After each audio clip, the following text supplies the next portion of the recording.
somzinho direto. Pois som.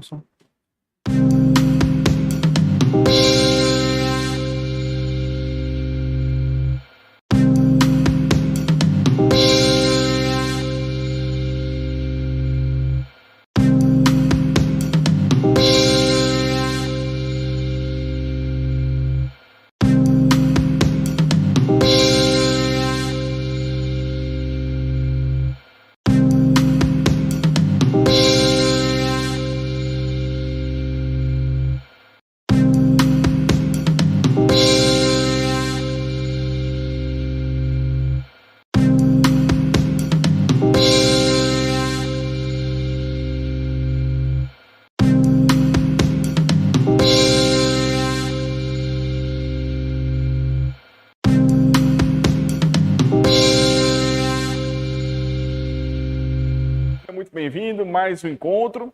Hoje é o nosso terceiro encontro de Direito Empresarial. A gente vai ter dois momentos, né? A primeira parte da nossa aula UAB, assim falando de 8 ali até as 10 horas. A gente ficou com a parte empresarial, fechamos essa parte. Hoje com dois temas importantíssimos, né?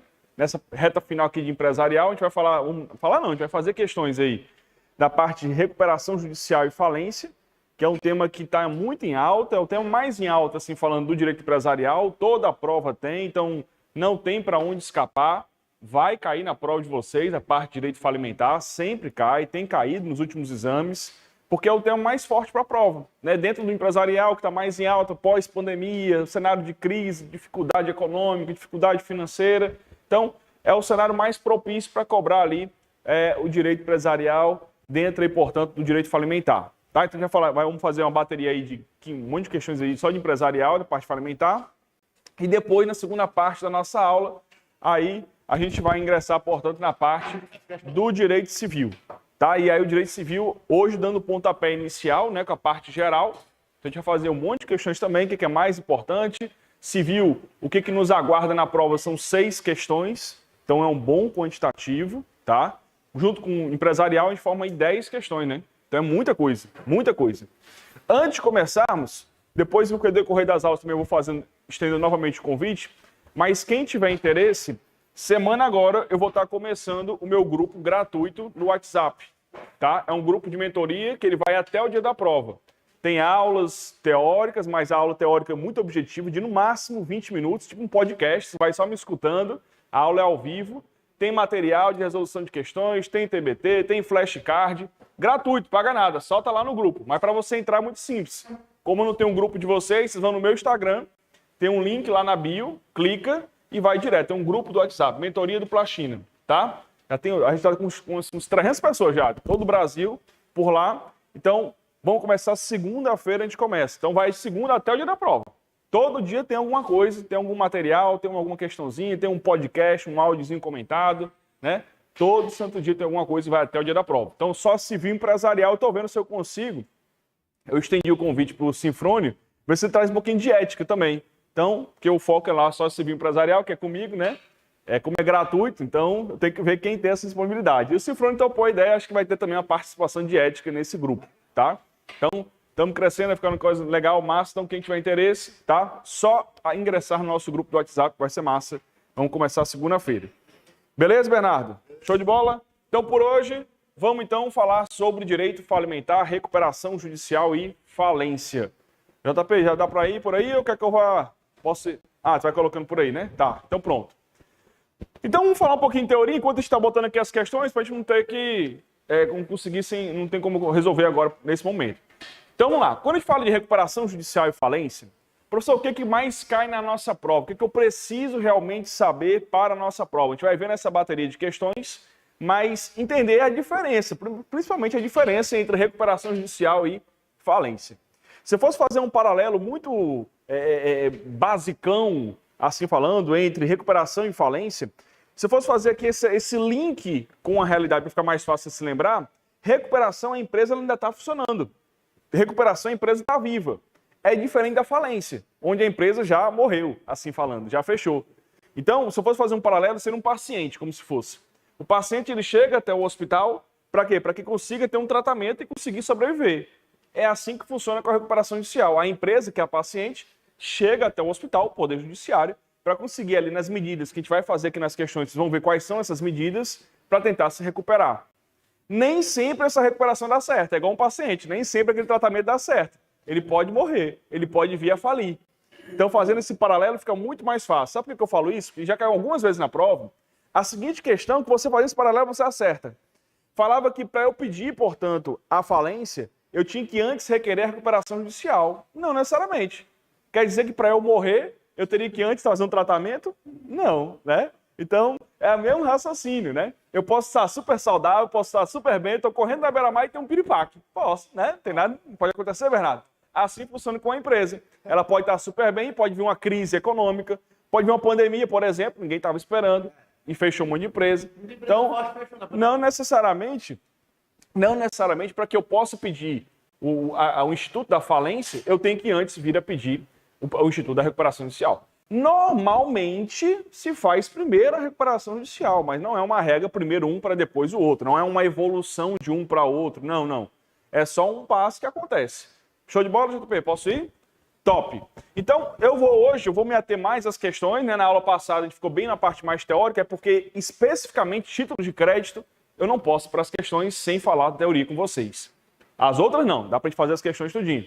Agora, título eu paro, é uma aula realmente que eu paro, para a gente poder conversar de teoria, para a gente falar de endosso, para a gente falar de aval, que foi a nossa aula passada, tá? Então, para facilitar, eu vou começar, já vou fazer hoje aqui, vamos fazer todas as questões, só que eu vou fazer em regime de, como se fosse um esquema, um mapa mental, tá? Então, recuperação judicial são as duas palavrinhas-chave que a gente vai falar hoje, né? Recuperação judicial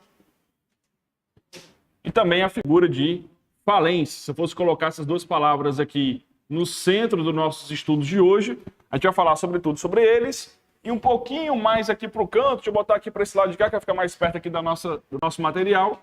Também vamos entrar rapidex no assunto do direito societário. Então são as três palavras-chave de hoje, que a gente vai, portanto, estar aí à frente, resolvendo, portanto, questões hoje.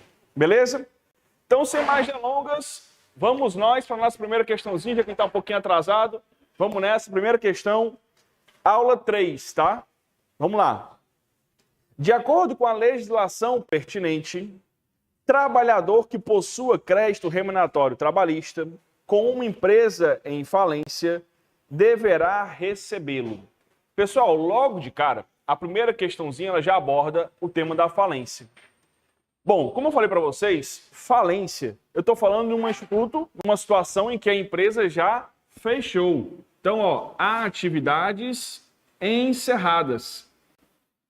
Há atividades encerradas. Detalhezinho importante. Nada está funcionando aqui, tá? Já encerrou tudo. Não tem ninguém, não tem trabalhador, não tem mais nada, não tem verba, não está recebendo mais nada, não tem dinheiro, assim falando. E aí, como é que eu faço para pagar a dívida aqui? Na falência, surge um negócio chamado massa falida. Que, como o nome já está falando, massa é o conjunto de bens que aquela empresa possui. Então, eu pego tudo que aquela empresa tem, vendo, eu vou liquidar o patrimônio para poder pagar os meus credores. Beleza? Então, mais ou menos, o raciocínio da falência é esse, uma coisa mais simples do que a recuperação. Porque aqui não tem muito o que eu fazer, não. A empresa já fechou, a empresa já encerrou as atividades. Então, aqui a ideia é o quê? Vender tudo que tem, liquidar o patrimônio e pagar a galera. É isso que eu tenho que fazer aqui nesse estudo chamado, portanto, falência. Tá? E aí, aqui na nossa questãozinha, ele já começa trazendo, ó, de acordo com a legislação, o trabalhador que possua crédito remuneratório trabalhista. Calma aí. Quando eu falo em crédito trabalhista, lembre-se, é uma verba alimentar. Como é uma verba alimentar, ela tem sempre prioridade. Tanto na recuperação quanto na falência, o crédito trabalhista, olha só, ele recebe em primeiro lugar. Então se liga nisso. Crédito trabalhista sempre vai ser em primeiro lugar. Primeiro lugar. Sempre, sempre. Só que tem um detalhezinho importante que só na falência tem. Vocês não vão ver eu falar disso lá na recuperação judicial. Lembra que eu disse ainda há pouco que na falência a empresa já fechou? Pronto. Ela não está recebendo dinheiro, ela não está faturando, pô. Então entenda. Para eu não prejudicar a maioria dos credores, não precisa você decorar isso não, basta você entender. Para eu não prejudicar, vamos supor que todo mundo aqui fosse meu trabalhador. Minha empresa faliu. Todo mundo aqui era funcionário e eu demiti. Pronto, beleza. Vamos supor que só o Bernardo ele tenha R$1 milhão para receber. E a galera toda aqui 10 mil cada. Exemplo. Para não prejudicar todo mundo, o que a legislação faz? Porque lembre-se, eu não estou mais funcionando, eu não estou mais faturando, eu só tenho meus bens. Eu vou vender e pagar vocês, acabou-se. Então, para não prejudicar todo mundo, o que a legislação faz? Trabalhadores, vocês vão receber primeiro, beleza? Tá. Mas nesse primeiro momento, olha só, nesse primeiro momento vai ser limitado a 150 salários mínimos. Então, até 150 eu pago, porque a ideia é tentar alcançar o máximo de trabalhador possível. Então, por exemplo, todo mundo, 10 mil aqui vai receber. Bernardo tem 1 milhão. Não, vai receber só 150 mil nesse primeiro momento. Depois ele vai pagar a galera com garantia real, aí depois ele volta. Tanto que lá na ordem do pagamento aparece os trabalhadores que têm mais de 150 para receber o restante. Salário mínimo, tá? Deixa eu colocar aqui, salário mínimo. Então, nesse primeiro momento, fica, portanto, limitado a 150 salários mínimos. Depois, isso volta, na ordem de pagamento, ele volta a receber o restante. Também não vai levar um calote, não. Tá? É só porque, neste primeiro momento, como nós temos uma ordem de pagamento, vamos limitar a 150. Quando eu falo de recuperação judicial, aqui não tem limitação não, viu? Aqui não tem limitação nenhuma. A empresa está funcionando. Mulher, rapaz, levante, né? Ó. Aí. Aqui não tem, portanto, não tem limitação. Porque entenda, se a empresa está funcionando, não tem por que eu limitar. A Oi está funcionando. Sem problema nenhum. A 1, 2, 3 mil está funcionando. Sem problema nenhum. Então, assim, o que eu quero te mostrar? Que a empresa está faturando. Então não tem por que eu limitar. Dá para pagar, vai pagar, só que parcela, geralmente com mais tempo. Então, quando eu falo na recuperação judicial, aqui eu tenho uma classe que é importante. Vou pegar aqui uma canetinha melhor. Aqui eu também tenho classes para poder pagar, olha só. Eu estou falando aqui, primeiro, trabalhadores. Só que na recuperação não é limitado, como é na falência. Segundo, garantias reais. Professor, que diabo é isso? Garantias reais. Garantia é uma coisa que vai garantir o pagamento. Real, o direito das coisas. Então, alguém que emprestou um dinheiro e está dando como garantia um imóvel, por exemplo. Um terreno. Geralmente, aqui são os bancos. Geralmente, na prática. Tá? 3. Os quirografários. Diabo é isso, professor? Quirografário quer dizer sem preferência. Quirografário é a galera, é o geral. Só que ele tem uma preferência, ó, apesar do termo até equivocado que ser colocado, sobre a microempresa e empresa de pequeno porte. Então, na recuperação judicial, nós temos essa ordem de pagamento e classe de credores, ó. Coisa que lá não vai ter. Então aqui, ó, trabalhadores, limitado? Não, aqui é ilimitado. Na verdade, aqui, geralmente, eles podem parcelar até 10 vezes. Só curiosidade, não precisa saber disso não, a prova, tá? Mas aqui eles parcelam até 10 vezes. Beleza? Garantias reais, quirografários, microempresa, empresa de pequeno porte. Como é? Congelam aquele débito. Sim, sim. Quando tiver. Pode acontecer. Pode acontecer. Como é? Até 10 vezes. Mas aqui eu estou aprofundando muito. Não vejo primeira fase cair isso não. Tá? Só para título. Até 10 vezes de parcelamento da dívida. Eu estou devendo R$1 milhão para vocês. Eu posso parcelar no máximo até 10 vezes. Não, só o trabalhador. Tá? Tem muito detalhe aqui. Eu estou tentando ser o mais... Porque tem muita questãozinha, é mais prático. Porque se for esmiuçar, tem muita coisa. Aqui há uma lei própria para isso. É a Lei 11.101/2005. Então tem quase que um código todo focado nisso aqui. Né? Então tem muita informação aqui na recuperação. Tá? Pode. Calma aí. Então vamos lá. Então, de acordo com a legislação pertinente, trabalhador que possua crédito remuneratório trabalhista, como empresa em falência, deverá recebê-lo logo após o pagamento de crédito com garantia real? Não. Eu estou falando, se ela está em falência, presta atenção, ó, a empresa está em falência. Se ela está em falência, lembre-se, trabalhista é sempre o primeiro lugar. só que limitada a 150 salários mínimos. Depois ele recebe o restante, mas nesse primeiro momento fica limitado. Então, A está errado. B, logo após o pagamento de crédito com garantia real. Está errado. Não, senhor. Primeiro lugar.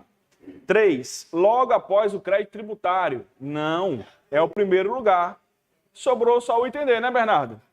Primeiramente, antes dos demais créditos, e aí, ó, no limite de até 150 salários mínimos. Perfeito, tá? Perfeito, perfeito. Primeira questão, portanto, logo de cara, D de dado. Show de bola? Só para poder esquentar, viu? Essa questãozinha, ela não foi uma questão da OAB. O professor botou aqui, botei, porque foi um concurso que caiu agora para juiz, magistratura. E quem foi que fez essa banca? FGV. Então, por isso que eu peguei, porque ela gosta muito de tirar as provas de concurso e colocar na prova de vocês.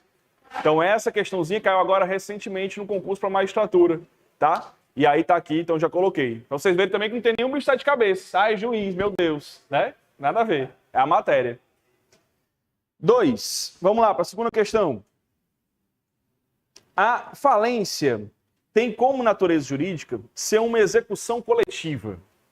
À luz da Lei 11.101/2005, esse instituto se caracteriza quando o empresário, olha aí, conceder garantia real a algum credor, tiver realizado o trespasse com a anuência dos credores, convocar seus credores objetivando a prorrogação de prazo e deixar de pagar no vencimento a obrigação líquida materializada em títulos ou títulos executivos protestados, em que o somatório supere o equivalente a 40 salários mínimos. Pessoal, para que eu possa pedir a falência e a recuperação, tem alguns requisitos que devem ser preenchidos. Então, eu vou fazer sempre esse paralelo para você conseguir identificar aqui. Quando eu falo, portanto, sobretudo na recuperação judicial, quais são meus requisitos? Vamos botar agora, ó. Requisitos.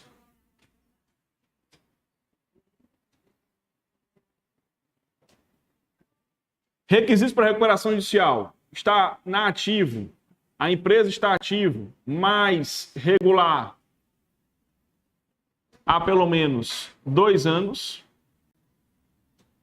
Não ter falido. Não ter obtido concessão da RJ, que é a recuperação judicial, só para poder abreviar que eu estou fazendo um mapa mental, tá? Pelo menos aí nos últimos 5 anos. E não ter sócio / administrador condenado por crime falimentar.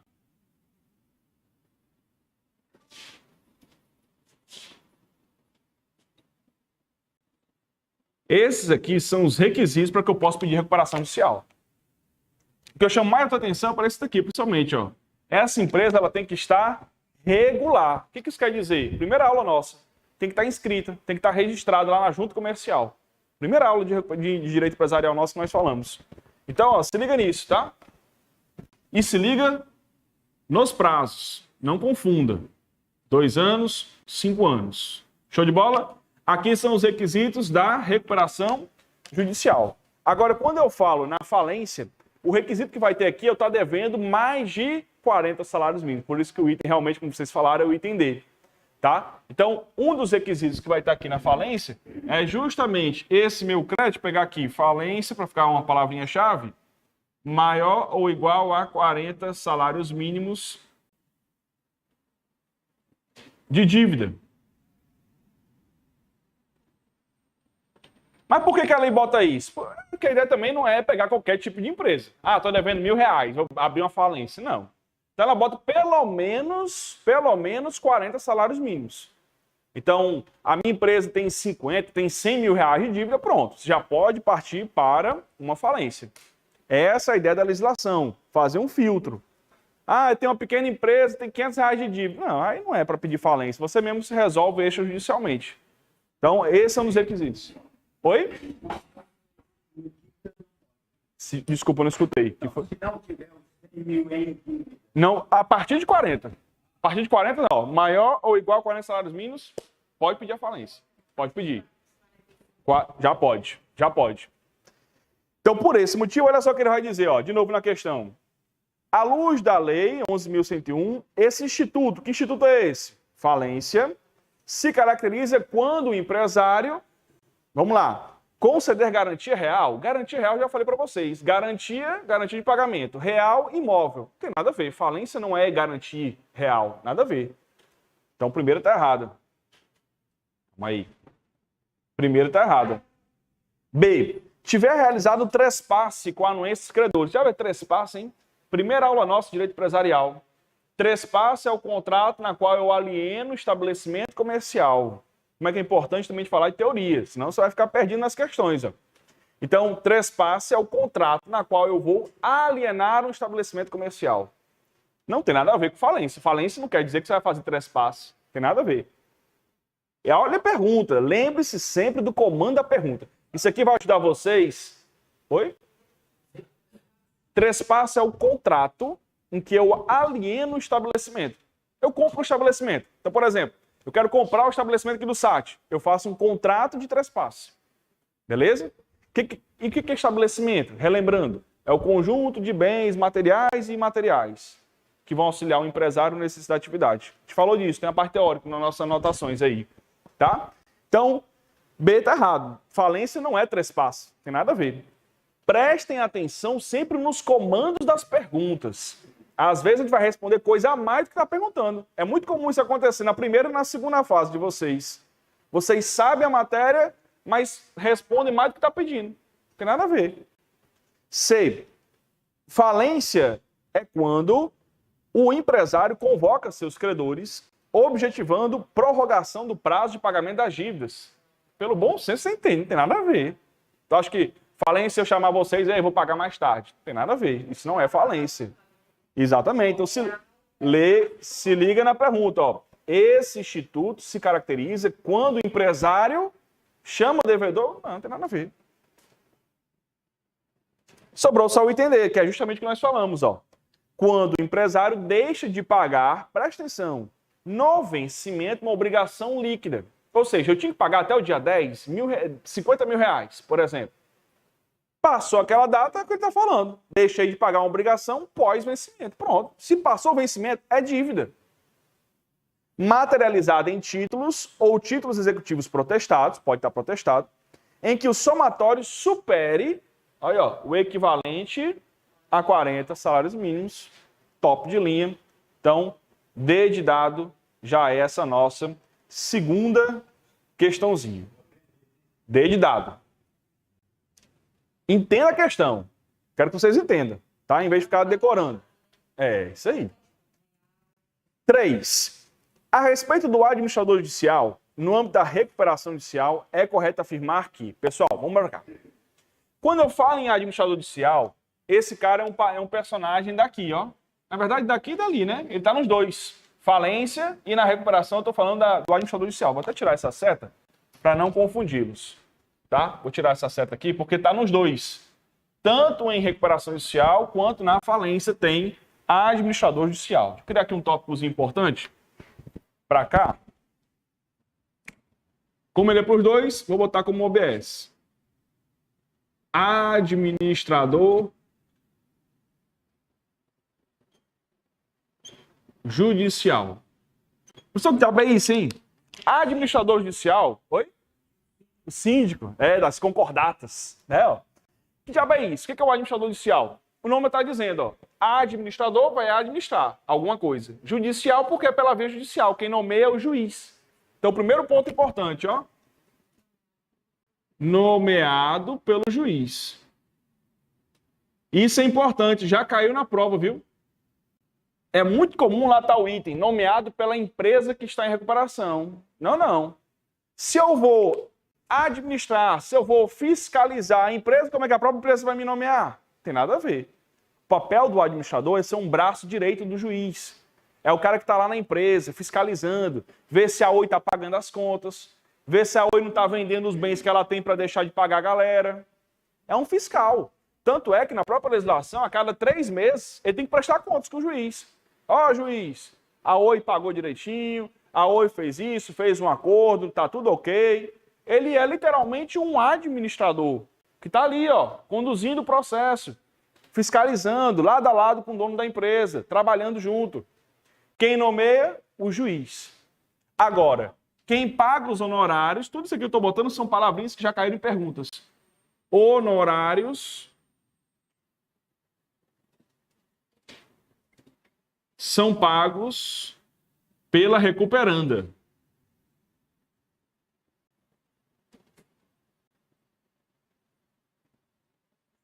Só que a recuperanda é a empresa que está em recuperação judicial. Então vamos lá. Por exemplo, no caso da Oi, é ela quem paga os honorários do administrador judicial que está ali, portanto, fiscalizando ela. Professor, mas a empresa não já está em recuperação? A POB ainda tem que pagar os honorários? Tem. Só que o juiz, é óbvio, ele faz uma coisa dentro dos conformes. Não é botar 50 milhões de honorário. Não. Ele analisa a possibilidade que a empresa consegue pagar. Porque lembre-se, a empresa está funcionando, ela está aberta. É um funcionário normal que ela vai pagar, que se chama administrador judicial. Esse carinha aqui, esse administrador, ele pode ser, na verdade, ele é um profissional idôneo. Olha aí como é que a lei bota. Idôneo, de boa fé. Pronto. Só que, preferencialmente, se liga, vou botar bem grande aqui essa palavrinha, porque essa questãozinha foi uma pegadinha que caiu na prova. Preferencialmente, olha aí, ó. Preferencialmente.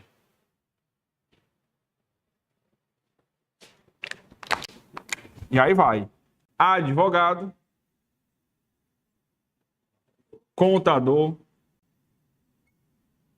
administrador,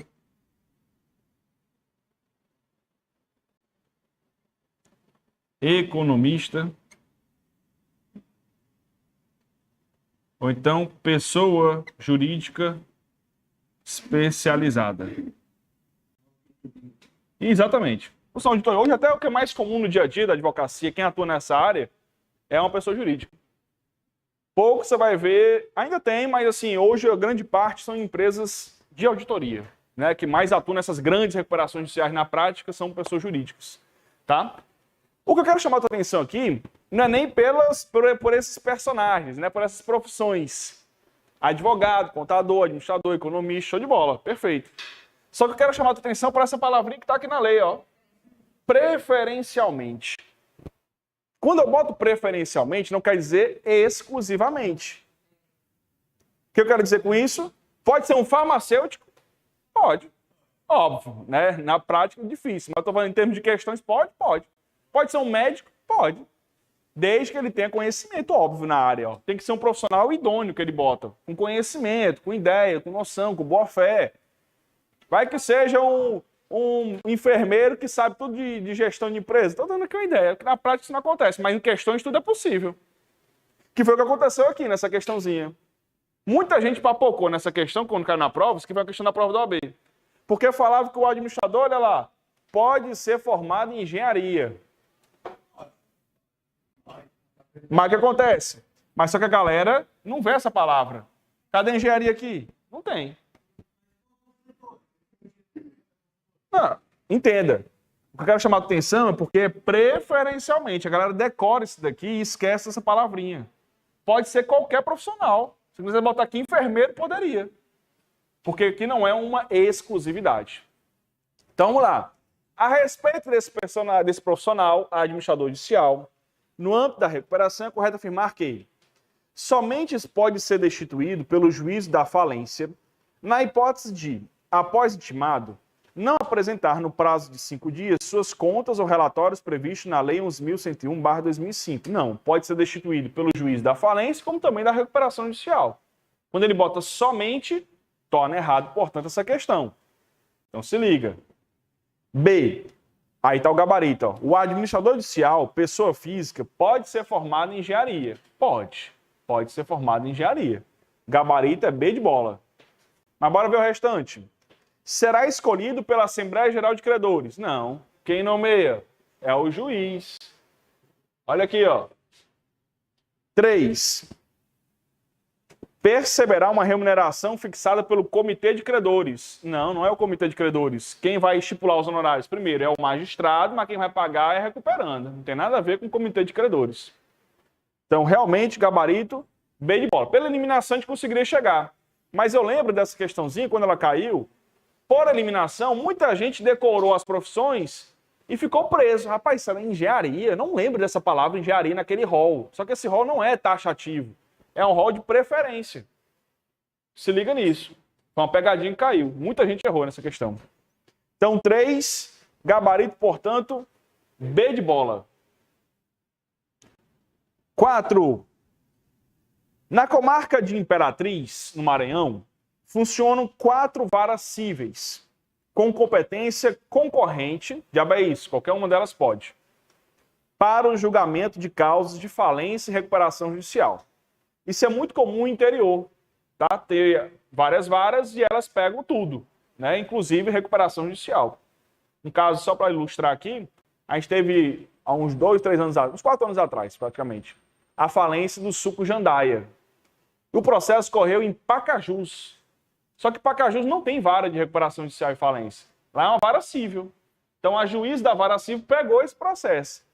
Em capitais, geralmente tem varas especializadas. Tá? Só para poder ilustrar isso aqui. Vamos lá. Então tinha 4 varas lá. Ó. Todas elas, qualquer uma competente para pegar o processo. Em 22 de agosto de 2019, foi apresentado um requerimento de falência de uma sociedade empresária enquadrada como empresa de pequeno porte, com o principal estabelecimento naquele município. O requerimento foi distribuído para a 3ª Vara Civil. Então, beleza. O processo caiu na 3ª Vara Civil. Sem problema, porque ele falou que as 4 eram competências concorrentes.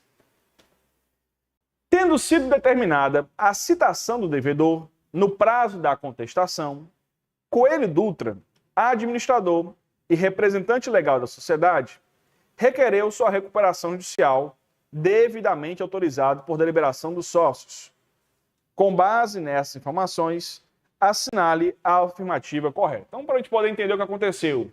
Primeiro foi dada entrada num pedido lá, ó, foi apresentado um requerimento de falência. Alguém pediu a falência. A questão não fala quem foi. Pediram a falência da empresa. O administrador judicial, olha aqui, ó, ao analisar o processo, falou assim, não, falência não. É recuperação judicial, que a empresa dá para sustentar. Está viva, não está morta. Ó. Lembra aquele paralelozinho? Foi isso que aconteceu aqui na questão. Ó. Presta atenção. Primeiro pedido, em 22 de agosto. Logo mais na frente ele bota, ó, no prazo da contestação, o Coelho Dutra, que é o administrador, disse, não, falência não. É recuperação judicial. Ó. Requereu, portanto, sua recuperação judicial. Beleza. Com base nessas informações, assinar a afirmativa correta. Letra A.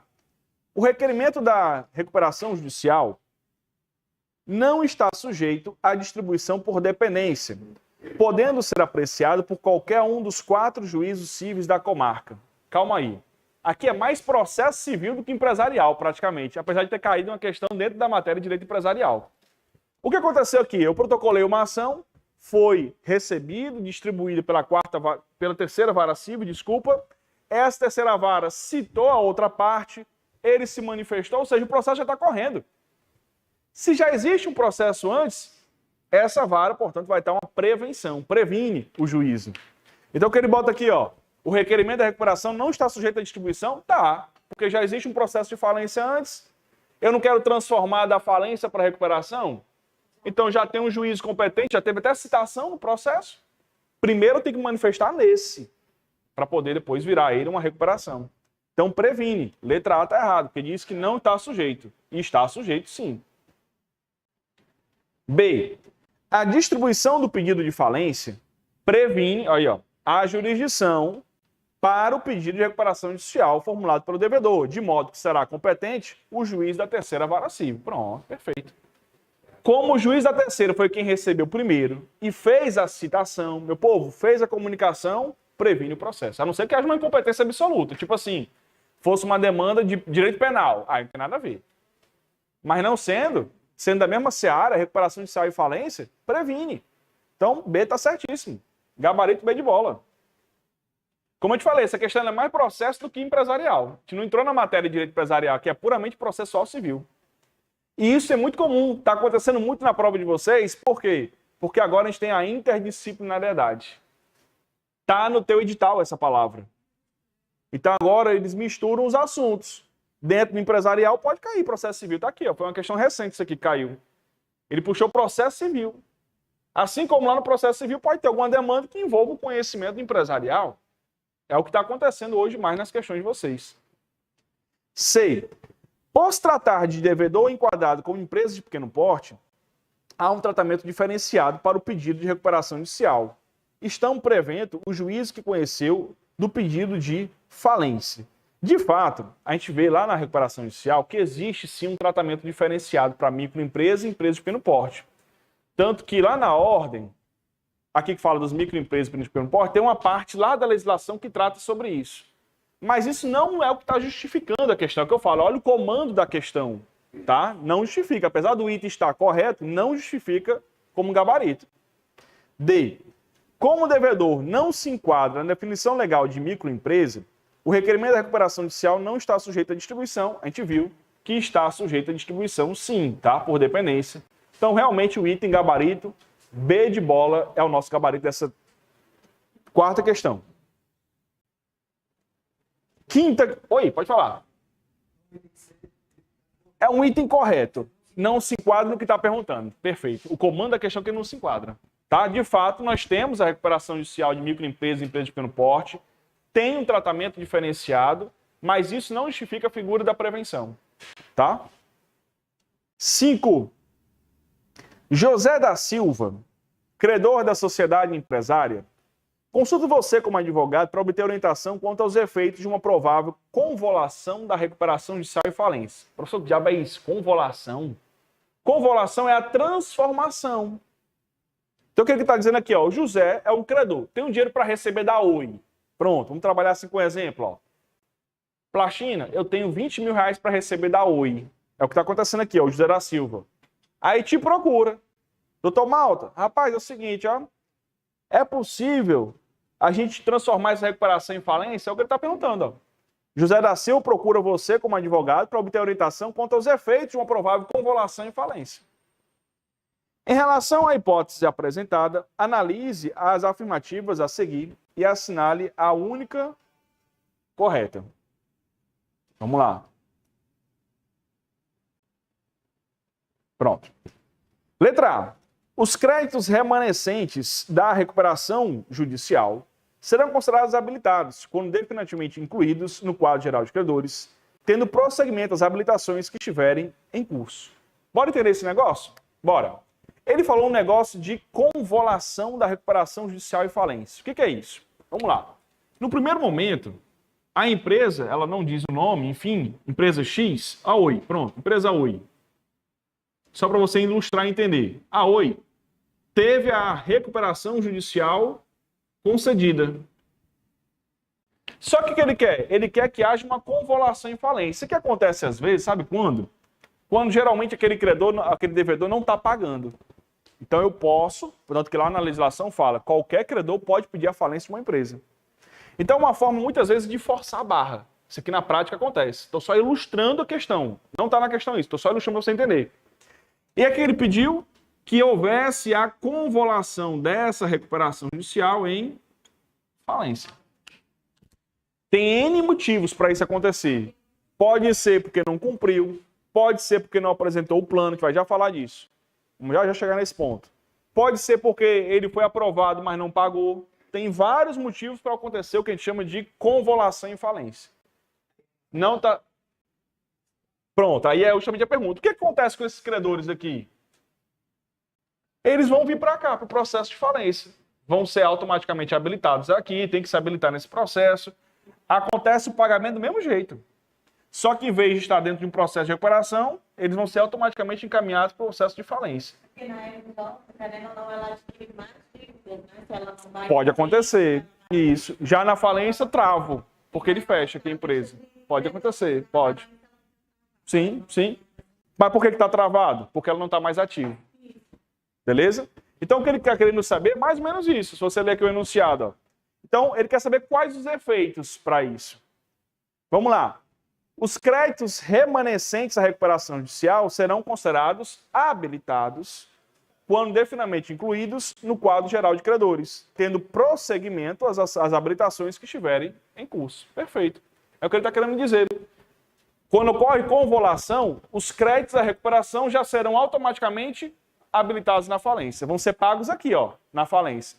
É porque a dificuldade dessa questão é você saber o que é convolução, que é a transformação em falência. Só que se você não souber, você fica, rapaz, o que acontece? Não é difícil a questão. Só que se você não sabe o que é convolução, você fica sem saber qual é o próximo passo.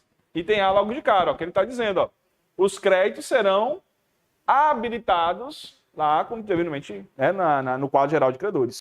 Bora ver por que não é o resto. Letra B.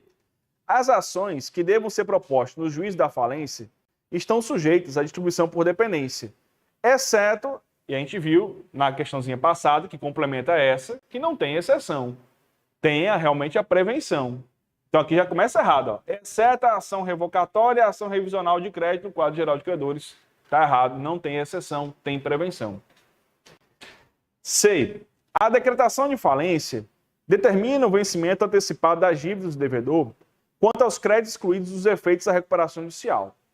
Quanto aos créditos submetidos ao plano de recuperação, são mantidos os prazos nele estabelecidos e homologados pelo juiz. Na verdade, a decretação não determina o vencimento antecipado. Pelo contrário, for determinada a falência, as dívidas vão vir para cá. O que ele está querendo dizer é que antecipa a dívida. Tipo, o vencimento é para o dia 10, voltou, vai ser para o dia 1º. Não, tem nada a ver. Isso não acontece, é falso esse item. Os créditos daqui vão para cá, para a falência fazer o pagamento normalmente, sem problema nenhum. Então, você está errado, não tem nada a ver. D.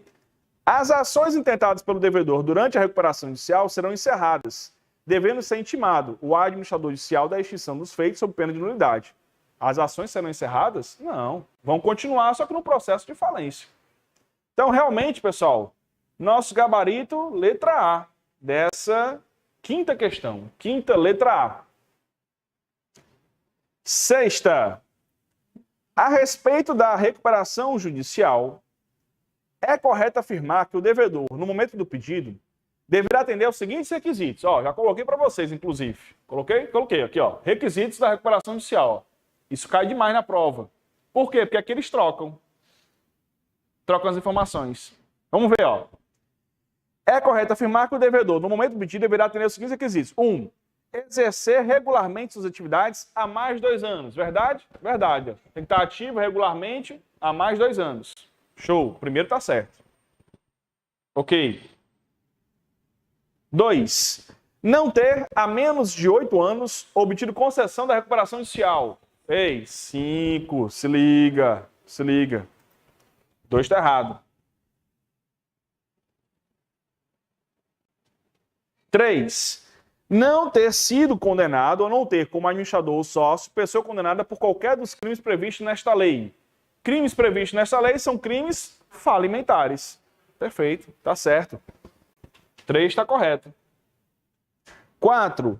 Não ser falido e, se o foi, estejam extintas, declaradas extintas por sentença transitada julgadas as responsabilidades daí decorrentes. Não ser falido, tá aqui, ó. Não ser falido. Perfeito, tá certo. Então, 4. Foi 1, 3 e 4. D de dado, né? D de dado. É a sexta questão. D de dado, D de dado. De boa? Decoreba aí, né? Não tem muito para onde você correr. Sexta, D de dado. Sétima. Além da impontualidade, a falência ela pode ser decretada pela prática de atos de falência por parte do devedor empresário individual ou dos administradores da sociedade empresária. Assinale a opção que constitui um ato de falência por parte do devedor. Bora lá. Letra A. Deixar de pagar no vencimento uma obrigação líquida materializada em título executivo protestado por falta de pagamento, cuja soma ultrapasse o equivalente a 40 salários mínimos na data do pedido de falência. B. Transferir durante a recuperação judicial estabelecimento a terceiros, sem o consentimento de todos os credores e sem ficar com bens suficientes para solver seu passivo, em cumprimento à disposição de plano de recuperação. C. Não pagar, depositar ou nomear a penhora no prazo de 3 dias, contados da citação, bens suficientes para garantir a execução. E D. Deixar de cumprir no prazo estabelecido a obrigação assumida no plano de recuperação judicial, após o cumprimento de todas as obrigações previstas no plano que se vencerem até 2 anos depois da concessão da recuperação judicial. Professor, desses itens, eu estou em dúvida aqui no primeiro item, que fala dos 40 salários mínimos, e na D, que fala da recuperação judicial. Segura aí, bora entender. Vamos voltar para o comando. Quando bater a dúvida, volta para o comando. Assinale a opção que constitui um ato de falência por parte do devedor. Vamos de novo. Letra A. Deixar de pagar no vencimento obrigação líquida materializada em título executivo protestado por falta de pagamento. Volta aí um pouquinho naquela nossa questãozinha que eu vou te mostrar onde é que está o erro daqui, ó. Não é só ele. Também eu vou te mostrar agora. Ó. Volta aí na... Qual é aquela lá que a gente estava? Acho que era a segunda, era? Vou te voltar aqui... A segunda, pega aí o item D, ó. Olha o item D. Por isso que é importante a gente sempre ler e reler, né, ó. Uma dicasinha para vocês, é assim que eu estudava para a OAB, quando eu fazia minha prova. Eu fazia as questões, independentemente se eu acertava ou não, porque o momento agora é estudar por questões. Como é que eu estudo por questões? É o estudo reverso.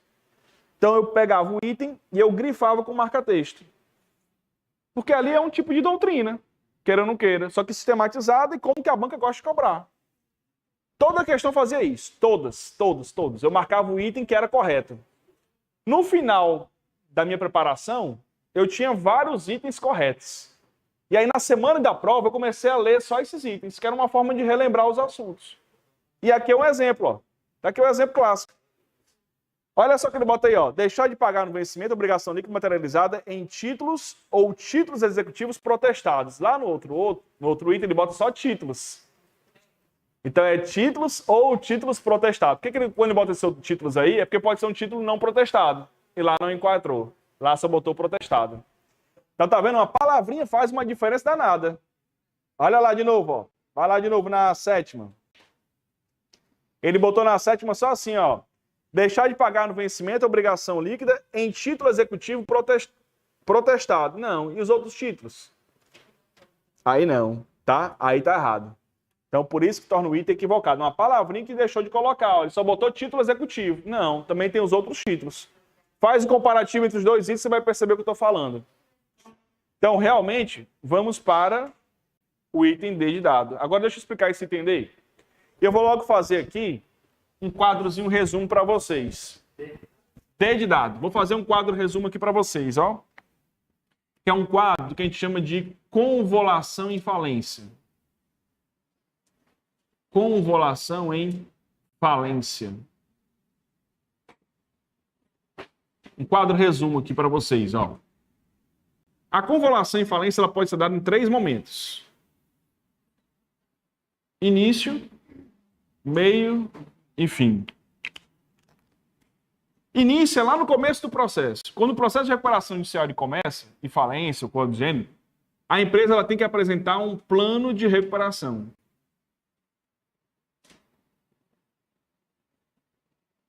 Ela tem que apresentar esse plano. Aqui eu tenho um prazo de 60 dias para fazer isso. Se eu não apresentar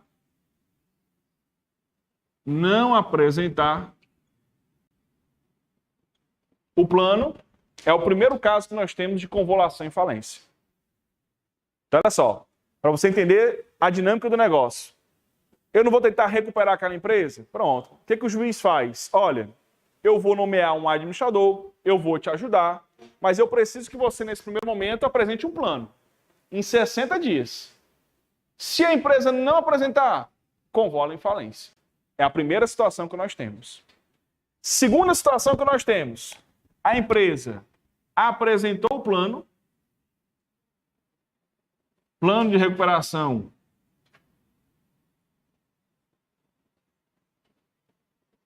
apresentado,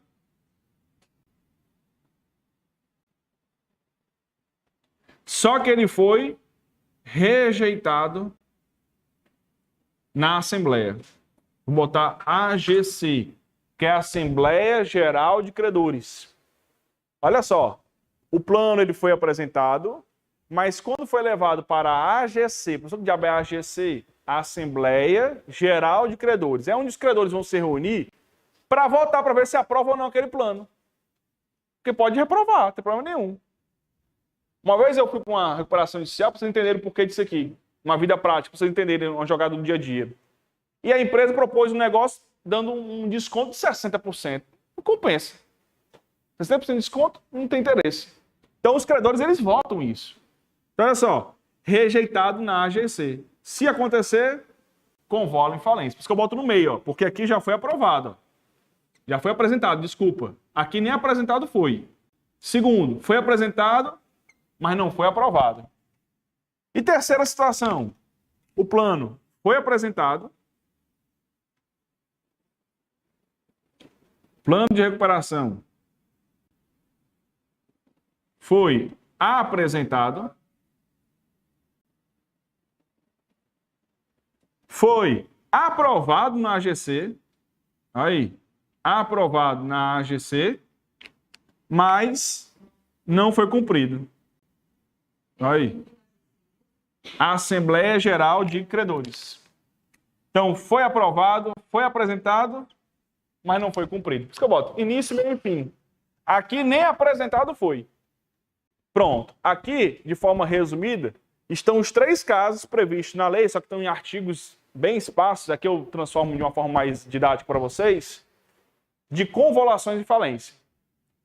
O item D é justamente esse último caso. Então, olha só que ele bota aí, ó.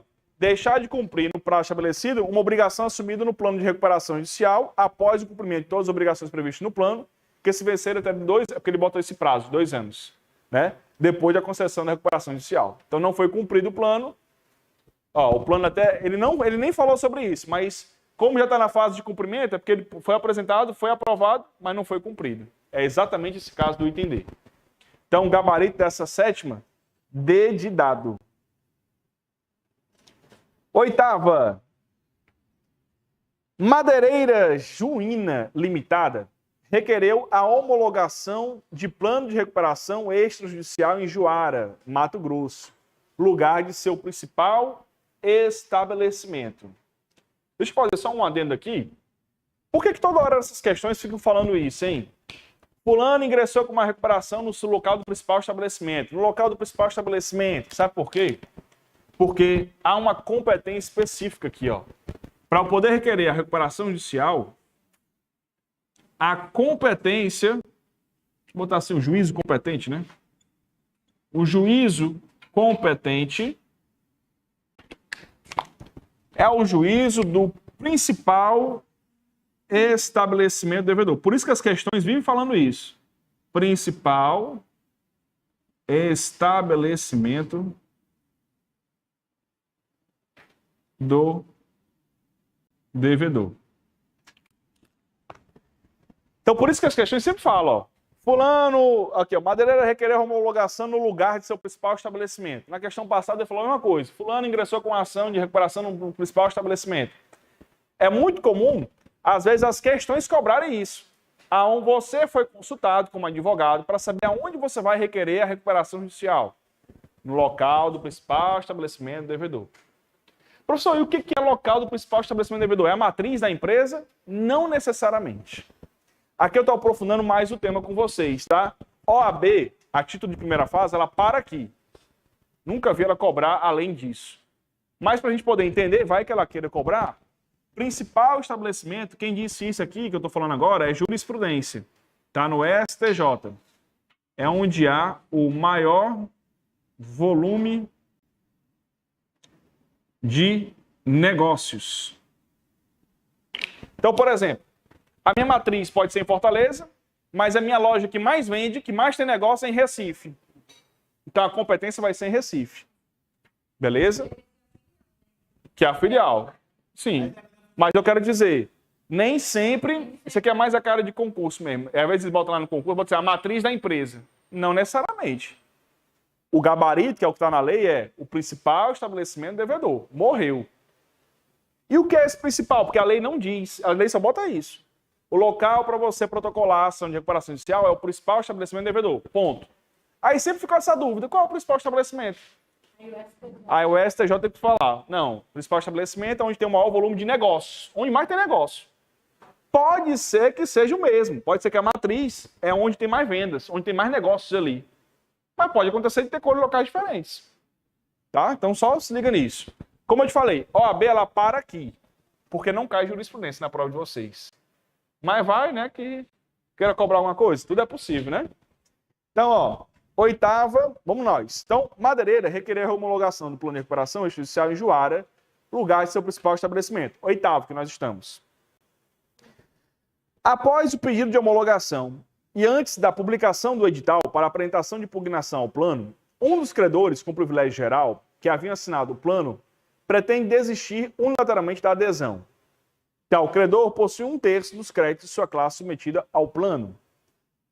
Com relação ao credor com privilégio geral, após a distribuição do pedido de homologação, assinale a alternativa correta.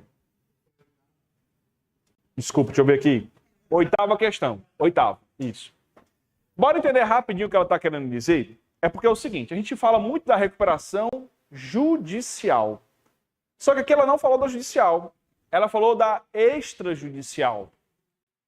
Olha aqui, ó. Oitava. Tô fazendo agora. Fazendo agora. Então, olha só. A questão, ela fala da recuperação extrajudicial. Professor, como é que é isso? É aquela que é feita em cartório. Não é na justiça, não. E eu posso fazer uma recuperação em cartório? Pode. Mas tem uma observação a ser feita. A recuperação extrajudicial, ela pode, mas ela não pode ter créditos trabalhistas e fiscais. Se tiver, obrigatoriamente tem que ser na justiça. Professor, então é praticamente impossível, porque uma empresa quando está em recuperação... Oi? Débitos, desculpa. Débitos, falei créditos, ó. Débitos, trabalhistas e fiscais. Praticamente, isso na prática é muito difícil. Geralmente, a recuperação extrajudicial, ela é mais utilizada quando tem alguma briga entre sócios, tem alguma divisão interna, porque não tem ninguém devendo nada de dívida trabalhista e o Estado, os impostos, estão tudo pago. Mas eu tenho essa possibilidade. E é o que ele está colocando aqui, ó. Então, a madeireira requerer a homologação de um plano de recuperação extrajudicial. Na extrajudicial, lá no cartório, o processo não é igual ao processo judicial. O juiz, não tem juiz, o tabelião vai deferir. Não tem nada disso. Você já traz um plano de acordo e só faz homologar, que ele está colocando aqui, ó. Então, ó, a madeireira requereu a homologação do plano extrajudicial em Juara no lugar de seu principal estabelecimento. Na prática, a madeireira se juntou com os credores, ninguém estava devendo dívida trabalhista nem fiscal, fizeram um acordo e vão só homologar na justiça. Ganha mais tempo, é mais rápido, na verdade, né? Após o pedido de homologação e antes da publicação do edital para apresentar alguma impugnação, um dos credores que havia assinado, o plano, pretende desistir unilateralmente da adesão. Não quero mais não. Mas já tinha assinado, já tinha homologado, já tinha feito acordo. Tal credor possui 1/3 dos créditos de sua classe submetidas ao plano. Então, olha lá, calma aí. 1/3 era só desse cara. Com relação ao credor com privilégio geral, após a distribuição do pedido de homologação, assinar a afirmativa correta. Bora aqui entender. Esse credor sozinho, não precisa vocês decorarem não, ó. Entenda. Vocês são credores junto comigo, vamos trabalhar assim. Só eu tenho 1/3 para receber. 1/3 quer dizer mais 50%? Quer não. Então, não teria sentido eu impugnar, cancelar tudo, porque eu não sou nem dono da mais da metade. Tudo no direito, em especial no direito de falência, tudo é assim, 50% mais 1. Vocês vão ver, a gente vai já falar disso aqui, mas na votação, aqui, ó, é 50% mais 1, porque 150% mais 1 é a maioria. Quando eu tenho 1/3, eu não sou maioria. Então não tem como eu votar e cancelar a homologação se eu nem tenho participação majoritária na sociedade. Então não precisa nem decorar, mas para você entender o que está na lei, a lei diz isso. para que eu possa cancelar a homologação de um acordo, de uma extrajudicial, tem que ter 50% mais 50%. O que não é o caso, ele só tem um terço. Um terço é 33%. Então está fora. Ele não pode fazer esse tipo de cancelamento. O que ele quer, ele quer, portanto, desistir, quer desistir da adesão. Ele pode? Pode não. Desde que os outros também aceitem, né, essa desistência. Então vamos lá. Não poderá desistir da adesão ao plano, mesmo com a anuência dos demais signatários. B. Poderá desistir da adesão, em razão da natureza contratual do plano, permite qualquer tempo sua denúncia. Não poderá desistir da adesão, salvo com a anuência do expresso demais signatários. E D, poderá desistir da adesão desde que seu titular mais de 1/4 do total dos créditos. Não, mais da metade, lembre-se sempre. Então, gabarito C de casa. Beleza? Por que não é letra A? Porque a letra A ele bota aí, mesmo com a anuência. Não, mesmo com a anuência ele pode. Se os outros aderirem, pode. Então, cuidado, a palavrinha que muda. São dois itens praticamente iguais. O item A e o item C são praticamente iguais. O que muda é uma palavrinha, o mesmo. Isso muda todo o sentido. São duas coisas diferentes. Então se liga nisso. O item A está errado. O item C está certo. C de casa é o nosso gabarito. Então, oitava, C de casa. Nona questão. A Fazenda Pública do Estado de Pernambuco ajuizou uma ação de execução fiscal em face da sociedade empresária. No curso da demanda, houve o processamento da recuperação judicial da sociedade. Em relação à execução fiscal em curso, assinale a afirmativa correta. Bora nós. O que ele está querendo dizer é de um assuntozinho interessante que existe aqui na recuperação judicial. A recuperação judicial ela tem um benefício, um remédio. Lembra, fazendo aquele paralelo com o paciente? Nós temos um remédio aqui. O que é? É a suspensão das ações líquidas por 180 dias. Isso daqui é um benefício para a empresa. Bora entender o porquê? Bora, que é o que a questão está abordando. A empresa, ela está num momento de crise, ela está num momento de dificuldade. O que o juiz faz? Primeiro, ele nomeia um administrador judicial. Administrador, você vai ajudar a empresa a se recuperar. Beleza. Você pode ser um advogado, um contador, um administrador, estamos revisando tudo que nós falamos hoje já. Qualquer um dessa galera, show. Você vai fiscalizar a empresa, vai ajudar a empresa a se recuperar, voltar para ativa. Beleza. Show. Empresa, eu vou te dar um plano de 60, vou te dar um prazo de 60 dias para você apresentar um plano. Legal?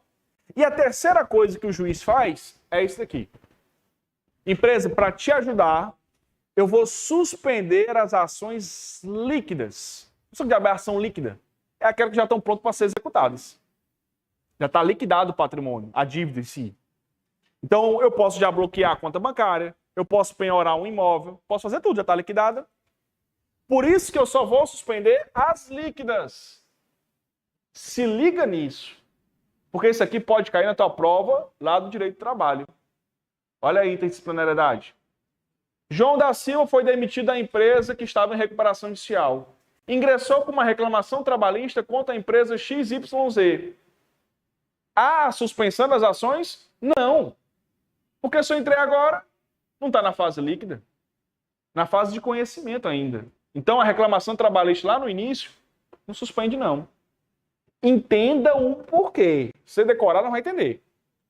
Por que eu só vou suspender as líquidas? Porque é a líquida que vai piorar, meu povo, o imóvel. É a líquida que vai bloquear a conta bancária. Eu não quero dar um fôlego para a empresa. Se o processo está começando agora, pode acontecer, não vai impactar em nada o patrimônio da empresa. A justificativa por trás disso é porque eu quero salvar essa empresa. Eu quero salvar a Oi, por exemplo. Mas por que eu quero salvar a Oi? Aqui são N motivos, porque ela gera emprego, ela movimenta a economia, ela arrecada tributo. A empresa ela é importante, ela tem uma função social na sociedade. Então, por isso que eu quero salvar ela. Pensando nisso, o legislador criou esse negócio. Ó, oi, não se preocupe. Por 180 dias, ninguém vai bloquear a sua conta. Ninguém vai piorar seus fios, sua internet, nada. Fique tranquila. Eu quero que você arrecade dinheiro para pagar os credores. Essa é a justificativa por trás. Então, por 180 dias, dias corridos, isso fica suspenso. Deixa eu só te contar aqui um detalhezinho, que é uma das apostas minhas para a prova de vocês, é justamente esse assunto. Por isso que eu estou detalhando muito ele. Por que acontece? A legislação, até 2005, falava isso. 180 dias improrrogáveis. Mesmo que você pedisse, não prorrogava. A lei dizia improrrogável. Entrava com uma ação, excelência, prorroga aí, porque 180 dias, muito pouco. Eu mal consegui gerar caixa na minha empresa. Ao juiz, não.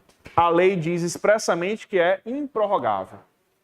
Tome recurso, Tribunal de Justiça, segunda instância. Não, também não. A lei expressamente diz 180 dias improrrogáveis. Tome recurso especial, terceira instância, STJ. Chegava no STJ, o STJ, não, calma aí. A empresa ela tem uma função social, ela tem uma importância. Então, se é para ajudar a empresa, eu defiro o processamento de mais 180 dias. Professor, mas a lei não dizia que era improrrogável? Mas o STJ autorizava. Mesmo a lei dizendo. Porque era um benefício para a empresa. Meu povo, brincadeira vai, brincadeira vem, recurso, tome, isso vai acontecer. Todo mundo recorreu, teve essa jurisprudência, tome recurso até o STJ.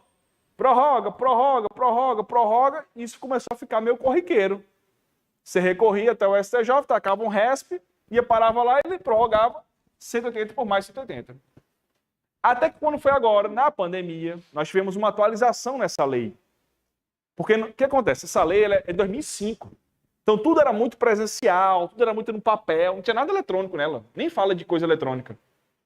Quando foi em 2020, no meio da pandemia, 2020, 2021, essa lei foi atualizada. Quando foi atualizada, a galera se juntou. Ei, calma aí, já que vai mudar aí algumas coisas, aproveita e muda. Tira aquele negócio dos improrrogáveis, porque todo mundo está conseguindo, só ir para o STJ. E bota 180 dias por mais 180 dias. A pedido da empresa. Não é que caiu na prova passada, presta não, caiu uma vez uma questãozinha como essa, não é de ofício. Não, não. Tem que ser a pedido da empresa. O juiz não vai, pobre da empresa, eu vou dar mais 70 dias. Não, não existe.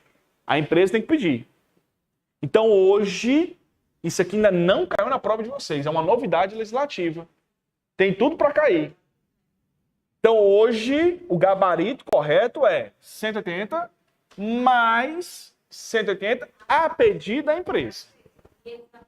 Não se esqueça disso. Pode botar 6 meses. Cuidado, não são 6 meses. Eu estou falando 180 dias. Tranquilo?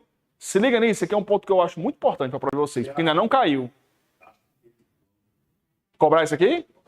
Rapaz, tem toda a ideia. Sabe por quê? Porque a banca ela gosta de cobrar mudança na lei. E essa é uma mudança recente, foi 2021. Quero ou não quero, ainda não cobraram ainda na prova, por exemplo. Já caiu a Assembleia Online, que foi uma mudança, já caiu. Tem uns 2 exames que perguntaram isso. Se a Assembleia Geral de Credores poderia ser online. Antigamente não, era presencial. Mas com a mudança da lei, é possível. Já caiu essa. Segundo, já caiu esse prazo, que também foi uma mudança, 60 dias. Tá faltando só isso aqui agora cair. É a única mudança da lei que ainda não foi cobrado. Por isso que eu tô achando que tem cara de cair na prova de vocês. Então se liga nisso. Oi? Se Deus quiser, vai dar certo, vou acertar de novo. Então, ó, vou suspender essas ações, ó.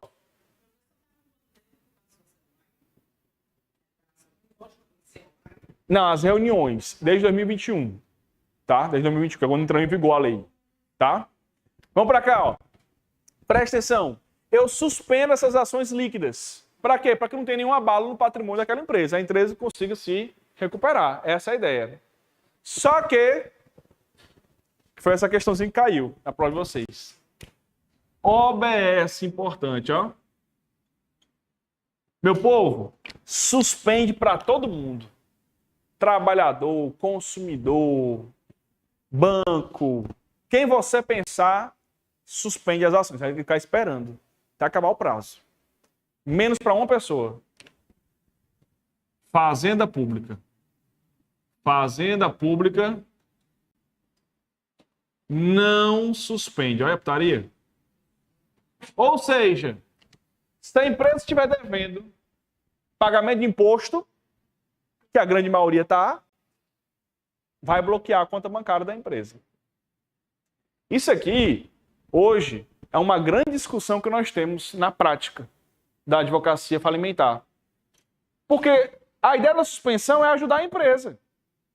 Quando a legislação diz que o Estado, a Fazenda Pública, não suspende, eu nunca vi, muito difícil, uma empresa que está em recuperação não ter dívida fiscal.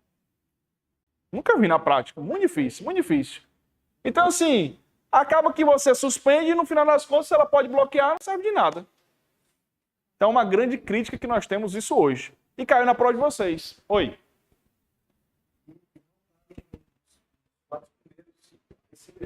Nem tá, porque ele não suspende, ele não entra, ele não homologa, ele é um credor normal, continua recebendo imposto. Imposto não para, né? Todo mundo para, tem que pegar a fila, né?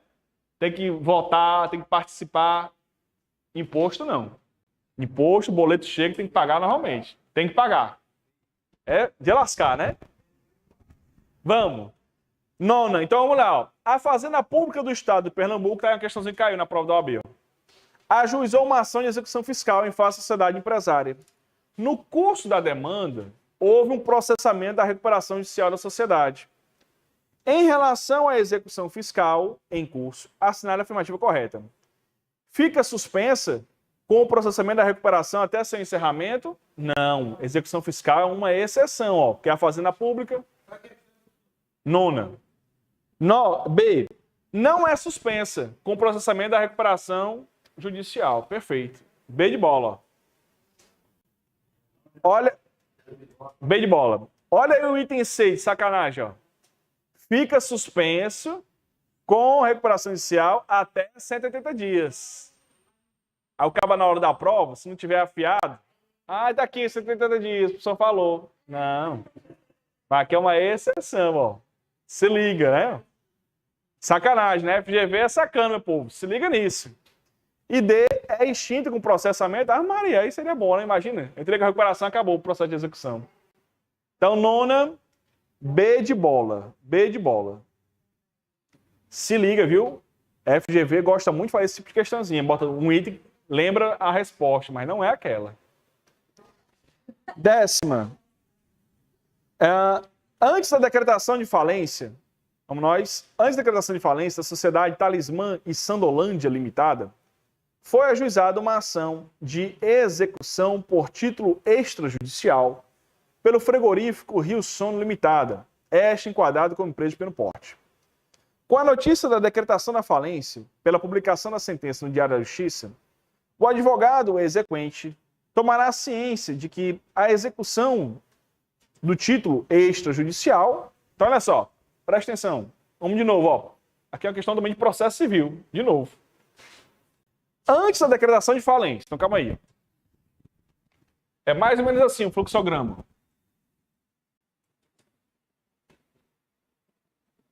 Antes da falência. A falência foi aqui, ó. Olha só o que o enunciado está dizendo, não sei ou não. Vamos trabalhar que isso aqui foi hoje, dia 5 de outubro. A falência dela. Só que ele diz, antes da decretação, então, sei lá, dia 1 de outubro, foi ajuizada uma ação de execução por título extrajudicial. Então tem uma ação de execução aqui, ó. Sei lá, não pagou o boleto. Então um credor entrou com uma ação de execução, dia 1º. É o que a questão está falando. Colega comigo empresa. Com a notícia da decretação da falência pela publicação da sentença, o juiz, o advogado da exequente tomará ciência de que a execução... Então, olha só.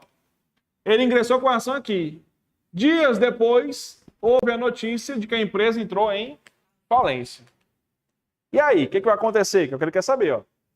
Com a notícia, o advogado tomará ciência de que a execução estará, bora ver, não será suspensa ou será suspensa? O que vocês acham?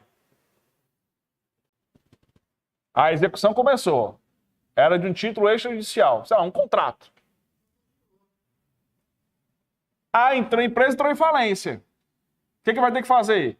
Essa ação vai ser suspensa para que ele habilite no processo de falência. Porque lembre-se, essa empresa não está mais funcionando. Não. Calma aí. 180 dias não tem nada a ver. 180 dias é na recuperação judicial. Ó. Eu estou na falência. Lembre-se disso. Falência, a empresa não está funcionando mais. Então, não tem como. Não tem como eu continuar um processo. Ela não está faturando. Então, o que eu tenho que fazer? Ei, suspende essa, habilita o teu crédito aqui, ó. E lá você vai discutir, porque agora vai ser a massa falida aqui, ó. Massa falida, eu botei aqui, ó. Então, suspende essa ação, não tem nada a ver com 180 dias. 180 dias é lá uma situação que existe para salvar a empresa de recuperação. Suspende para resolver aonde? Aqui. Então, vamos lá. Vai também. Tem que habilitar lá. Tudo tem que habilitar aqui, ó. Tudo tem que habilitar aqui. Faliu, tem que habilitar aqui. Letra A. Não será suspensa. Já está errado, porque a ação vai ser suspensa. Suspende para ir para cá, ó. Vai centralizar tudo aqui. B. Está suspensa. Aí ele mistura, ó. Está suspensa pelo prazo de 180 dias. Tem nada a ver 180 dias. 180 dias na recuperação judicial e é para salvar a empresa. Só que a banca ela joga porque sabe que você está na hora da prova com várias informações na cabeça. Você só lembra disso. C. Não será suspensa. Em razão de ter sido ajuizada pelo credor. Não, já vai ser suspensa, né? Está errado. D. Está suspensa, devendo o credor submeter as regras do processo falimentar e ter seu crédito verificado e classificado. Pronto, perfeito. Ele tem que se submeter ao juízo falimentar. É a competência. É processo civil isso aqui mais. Então, D de dado, nosso gabarito da 10ª. A ação está suspensa, por quê? Porque eu tenho que trazer para cá, ó. Beleza? Show. Vamos nós.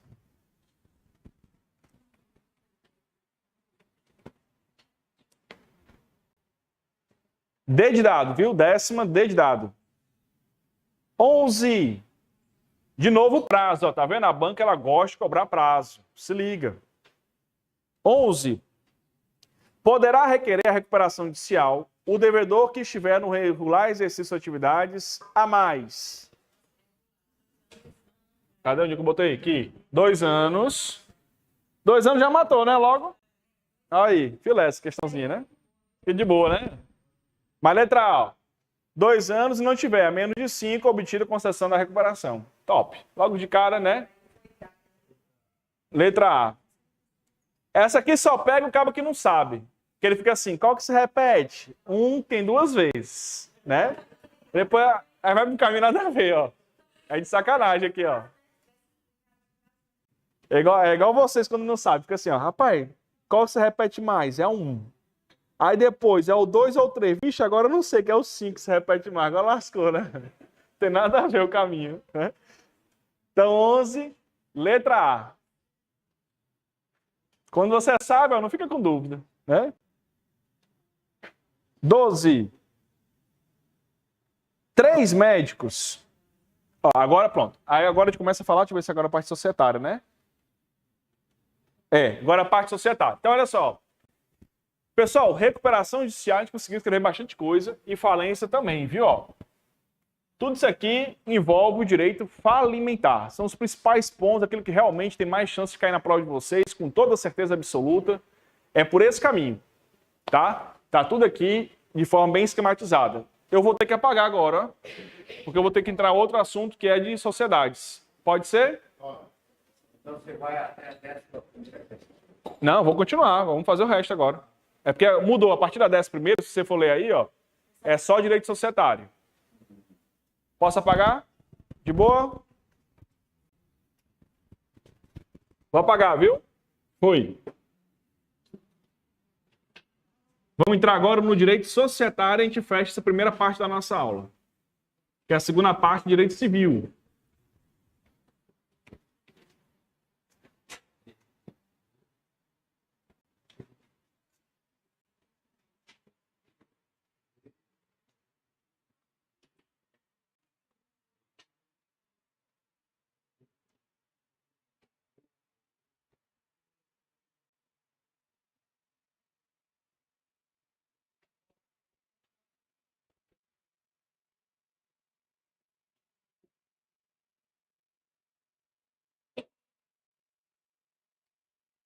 Prontos. Bom, agora a gente vai entrar num assunto de direito societário. Sociedades empresárias. É o último assunto de direito empresarial. Último assunto.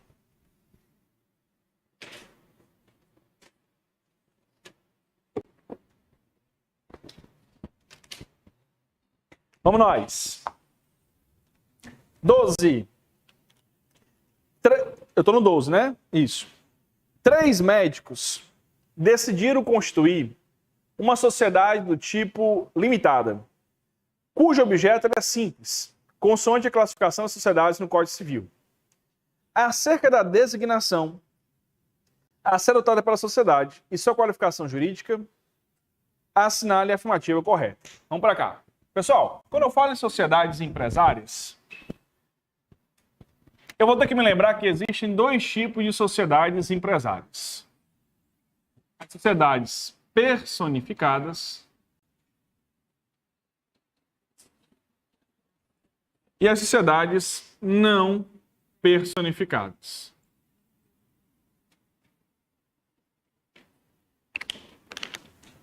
Quando eu falo em personificada, em personalização, em personalidade, a gente vai para a primeira aula nossa, direito empresarial.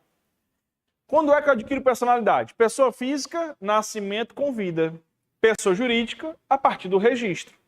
Então, se eu digo que uma sociedade ela é personificada, é porque eu não quero que vocês decorem isso. Pela palavra, vocês conseguem matar a questão. Se ela é personificada, é porque ela tem personalidade. Se ela tem personalidade, é porque ela tem registro. Concorda comigo? Se ela tem registro, ela é regular. Concorda comigo? Beleza? E, portanto, se ela tem personalidade, lembra daquele desenhozinho mais ou menos, para ser mais claro para você? Ó. Aqui é a empresa, fica muito mais fácil acertar a questão. Ó. Aqui os sócios, sócio 1, sócio 2, tem personalidade, ó.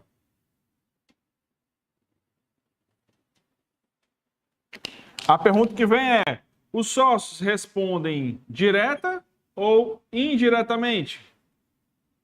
Indiretamente, ó, porque primeiro é a empresa quem responde, depois são os sócios. Então aqui, a responsabilidade, ela vai ser indireta. Primeiro a empresa, depois os sócios. Agora tudo ao contrário aqui, ó. Se eu não tenho personalidade, se eu não tenho isso, aí, os sócios respondem diretamente. Vamos lá. Se ela é não personificada, ela não tem personalidade. Se não tem personalidade, tem registro? Tem não. Tem registro? Tem não. Vai ser regular ou irregular? Irregular. Responde direto ou indiretamente? Direta. Responsabilidade direta. Então é o que eu falo. Isso aqui geralmente está em quadros pela internet, que a galera fica decorando. Não precisa. Você entender o conceito de cada um, fica muito mais fácil se acertar isso aqui. Então, ó, eu tenho esses 2 tipos de direito societário, sociedades. E aqui a gente vai para as espécies desse negócio. Quando eu falo em sociedades personificadas, eu tenho a taxa das sociedades simples, limitadas e sociedades anônimas. Ou SA. Quando eu falo em não personificada, eu estou falando de sociedade em comum, e a sociedade em conta de participação.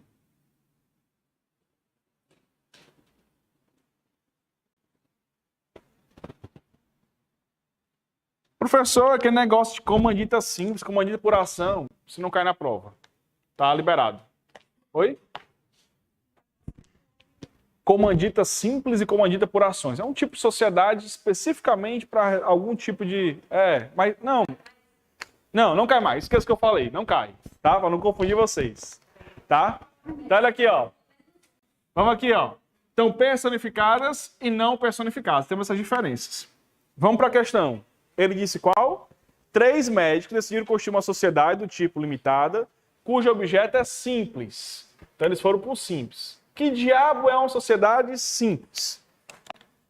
Lembra na nossa primeira aula que a gente falou o seguinte: uma atividade empresária é aquela atividade que é exercida pelo empresário, beleza, mas que tenha o elemento de empresa, que é a organização. E eu fiz um parágrafo único, eu botei lá, ó. Os profissionais intelectuais não são empresários, mesmo que tenham auxiliares. Lembra disso? Pronto. É justamente esse caso. Então, os simples, eles são profissionais intelectuais, ó. É aquela galera, ó. Intelectuais. De natureza científica, literária, artística. Tá lá no nosso Código Civil. Show, massa. Detalhe, se eu quiser me registrar, já que eu não sou empresário, aonde que eu faço isso? Na junta comercial? Não. É no cartório de registro de pessoa jurídica.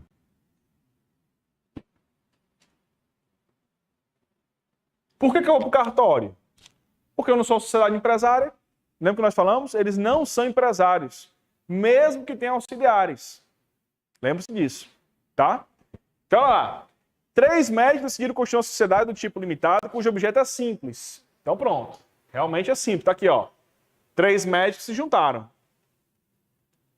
Condição de classificação das sociedades. Acerca da designação a ser adotada pela sociedade de sua qualificação jurídica, assinale a afirmativa correta. Vamos ver. Por não ter a futura sociedade natureza empresária, não poderá... Calma aí. Só tirar aqui minha tela.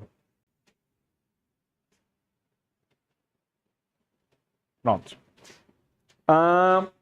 Não poderá adotar nome empresarial, sendo livre a formação de sua designação, sem incidência das regras de formação do nome da sociedade limitada.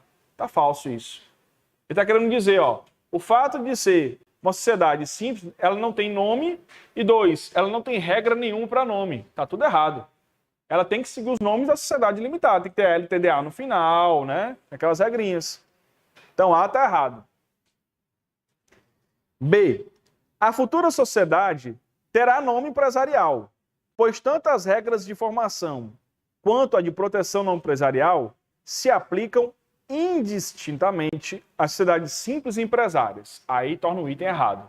Por quê? Porque dependendo da sociedade, ela vai ter um tipo de nome. Sendo empresária, se for uma limitada, tem que ter LTDA no final.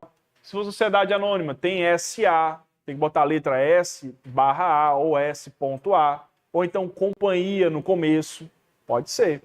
Então, quando ele bota indistintamente, não, tem distinto. C. Embora a futura sociedade não tenha um nome empresarial por não exercer uma empresa, a formação de sua designação obedecerá às regras para a formação do nome empresarial do tipo limitada. Perfeito. É isso aí. Colocado. Perfeito. C de casa. Então, embora ela não tenha um nome empresarial, porque ela não é uma atividade empresária, mas se ela for ali, como ele bota, a formação de sua designação, vai obter porque ela é do tipo limitado, que ele bota aí, ó. Limitada cujo objeto é simples. D. É porque depende. Sociedades empresárias, onde é que eu faço, por exemplo, o meu registro? Lá na junta comercial. Tem várias diferenças. Eu vou te falar, porque ele bota aí indistintamente, que você é a mesma coisa, e não é. Vou te falar o porquê. Sociedade empresária, eu me registro na junta comercial. Sociedade simples, eu vou lá para cartório. Sociedade empresária, se for, por exemplo, limitada, eu tenho que botar no final do nome as siglas LTDA, ponto. Se for uma sociedade anônima, tem que ter S.A. Então tem regrinhas específicas. Como ele bota aí que seria como se fosse a mesma coisa. Ó. Ele bota aí, ó, indistintamente, e tem diferença. Tá? Então, realmente, o gabarito é C de casa, porque de fato não é uma atividade empresária. D. Por que não é o D? Independentemente da natureza da futura sociedade, ela terá nome empresarial, pois exercerá uma atividade econômica. Não, ela não exerce atividade econômica. Ele disse ó, que ela é do tipo sociedade simples. Se é simples, é atividade intelectual, não é econômica. Então, realmente, o gabarito, só para confirmar, é a letra C. 13.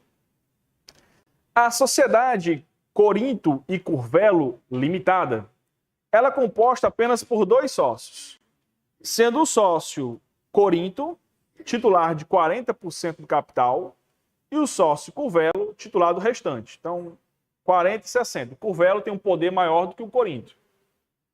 Nessa situação, a exclusão extrajudicial motivada do sócio minoritário da sociedade limitada poderá ser realizada pelo sócio Curvelo, independentemente de ter havido... Vamos lá. Oi? Vamos nós. Estamos na qual? 13ª. Bom, o que ele está dizendo aqui é uma sociedade composta por 2 pessoas. Uma tem 60% e outra tem 40%. Ele quer excluir o outro, o minoritário. E aí ele bota, poderá ser realizado pelo sócio, independentemente de ter havido justa causa. Não, eu só posso tirar alguém por justa causa. Eu não posso... Não quero ser mais teu sócio, tá fora. Não é assim. 2. Independentemente de ter havido previsão no contrato de exclusão por justa causa, não. A previsão ela tem que estar no contrato. Inclusive, o contrato social consta lá a exclusão da sociedade. É uma das causas obrigatórias no contrato social. 3. A alteração no contrato social, não. Se vai ter a saída, vai ter que ter alteração no contrato. Só sobrou entender.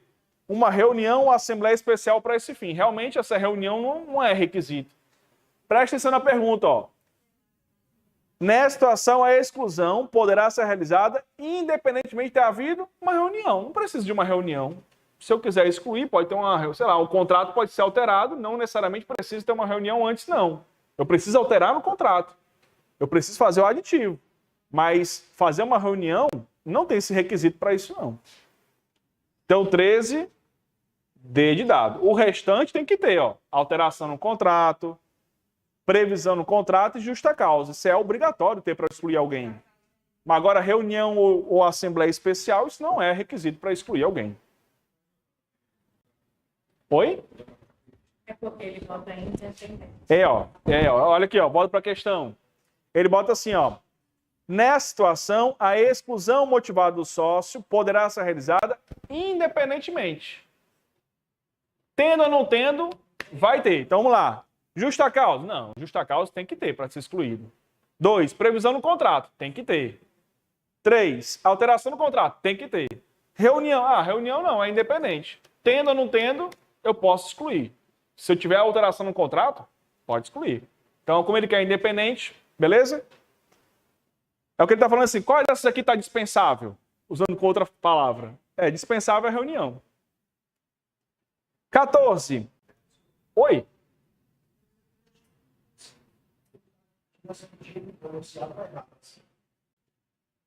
Pronto, como se fosse isso. Ou dispensável, ou incorreta. Pronto, é verdade. Se eu fosse fazer uma análise, poderia sim. Exceto. Poderia, quais desses aqui não é um requisito? Qual é o errado? Qual é a incorreta? Poderia ser também. Não é um formato. Só que ele mudou o tipo de pergunta. Ele botou independentemente. Tá vendo aí? Sim. Fizeram alteração no contrato. Nossa. Tá certo. Só que ele está dizendo aqui, ó, o que não depende? Não precisa. Não precisa de uma reunião especial para isso. Não precisa. Por isso que é incorreto. 14. Alexandre Laroque pretende construir uma sociedade do tipo limitada, sem se reunir a nenhuma outra pessoa, e consulta sua advogada para saber a possibilidade para efetivar sua pretensão. Assinale a opção que apresenta a resposta dada pela advogada ao seu cliente. Então, olha só. Ele quer montar uma sociedade, só que ele não quer arranjar outra pessoa. Porque, entenda, Até 2021, para eu abrir uma sociedade, eu tinha que ter 2 ou mais pessoas. Eu tinha que arranjar alguém. Era requisito. Pronto, que é o que a questão está cobrando. Até 2021 tinha que arranjar 2. Por isso que era muito comum, e até hoje você pega alguns contratos sociais assim, João da Silva, 99%, Maria, 1%. Era só para compor, porque era obrigatório eu ter. Ou então você abriu uma Eireli. Só que a Eireli, ela exigiu capital mínimo de 100 salários mínimos. Era inviável, pô. Eu tinha que ter 100 mil reais na conta, assim dizendo. Então ficava muito inviável isso. Quando foi em 2021, com a Lei da Liberdade Econômica, 2019 para 2021, quando entrou em vigor, aí criaram a Sociedade Unipessoal Limitada. Então hoje é possível, que é o que ele quer saber, ó. Qual é a resposta da advogada? Pode ou não pode? Hoje é possível eu criar uma sociedade de uma só pessoa limitada. Não tem capital mínimo, está liberado, posso abrir sem problema nenhum. E uma pergunta, então, ó, vamos de novo para o enunciado. Ó. O Alexandre quer construir uma sociedade do tipo limitada, sem se reunir a nenhuma outra pessoa. Ele quer abrir uma sozinha. E consulta sua advogada. Ó. Doutora, pode ou não pode? Para saber acerca da possibilidade. Então, qual é a resposta? Bora ver. Letra A. É possível. A sociedade limitada, ela pode ser constituída por uma pessoa, hipóteses que se aplicarão ao ato de instituição, no que couberem, as disposições sobre o contrato social. Perfeito. Lembre-se, contrato social é sociedade limitada. Estatuto social é sociedade anônima. Só para não confundir, tá? Então, o que ele bota aí, ó? É porque ele fala indiretamente de um assunto importante aqui, ó. Ele bota assim, é possível, a sociedade limitada pode ser constituída por uma pessoa e serão aplicadas ali, ó, as regras do contrato social. Indiretamente está querendo dizer, serão aplicadas as regras da sociedade limitada. Tá certo isso daqui. Certíssimo. Letra A, gabarito. 13D de dado. 14, letra A. Bora ver o restante. Por que não é o restante? B. Não é possível. Não, tá errado. Porque é possível ter uma empresa de uma só pessoa. C. Não é possível. Já tá errado. D. É possível. Desde que... Ó, aí ele bota sacanagem aqui, ó. Desde que o capital mínimo seja igual ou superior a 100 salários mínimos. Só que isso aqui é da Eireli. Não tem nada a ver com sociedade unipessoal. Não cai nessa. Né? Então, realmente, gabarito, letra A. 15. Anadia e Deodoro são condôminos de uma cota de sociedade limitada no valor de 13 mil reais. Nem a cota, nem o capital da sociedade, fixado em 50 mil, se encontram integralizados. Você é consultado como advogado sobre a possibilidade da sociedade demandar os condôminos para que integralizem a referida cota. Assinar a opção que apresenta a resposta correta. Calma aí. Vamos fazer uma base aqui importante? Base importante de sociedades. Ó. Quando eu falo em direito societário, em especial, existe um negócio chamado contrato social. É preciso que vocês entendam esses termos. Porque senão vocês não vão entender nada na questão que ele está dizendo. Que diabo é um contrato social? Não, ele está dizendo. Contrato, contrato. Social da sociedade. Então, um contrato entre os sócios. Show de bola. Geralmente, dentro desse contrato, existe um negócio chamado capital social. Capital é o quê? É dinheiro, meu povo. Social é da sociedade. Pronto. O que acontece? Esse capital social, ele é dividido em cotas, geralmente. Como é que se divide? Lá no próprio contrato social, lá no capítulo que está lá de capital social, lá fala assim, ó, geralmente fala assim. Uma cota é igual a R$1. Geralmente é assim. Por que ele quer dizer com isso? Quer dizer que aquele capital de 100 mil reais, que é a nossa empresa, se eu fizer uma ela em cotas, vira 100 mil cotas. Pronto. É só para poder ter divisão, porque eu não consigo dividir dinheiro. Então, o que acontece? Uma cota é igual a R$1. E lá, portanto, eu faço a divisão. Então, quando eu pego esse capital social e eu transformo em cotas,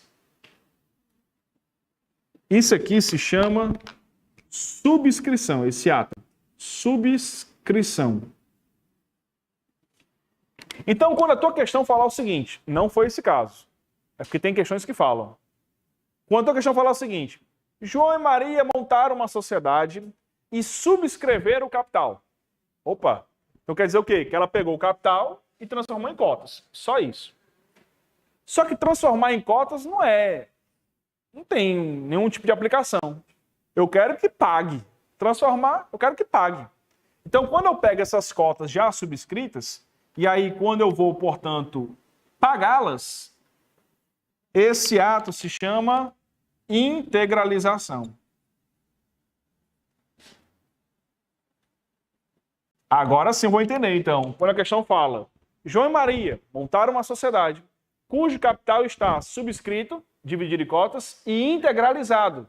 Todo mundo depositou na conta bancária a cota parte. Então, por exemplo, cheguei para o Bernardo e falei assim: Bernardo, bora montar uma sociedade? Bora. 60% do capital é meu, 40% é seu. Beleza. O nosso capital vai ser de 100 mil reais, para facilitar a conta. 60 mil reais para mim, 40 mil reais para ele. A gente tem que depositar isso numa conta bancária. Não, mas aqui é um abstrato isso, né? No contrato social é abstrato isso. Para as questões, para ficar mais fácil você entender, pensa como fosse obrigatório. Vai ficar mais fácil a dinâmica.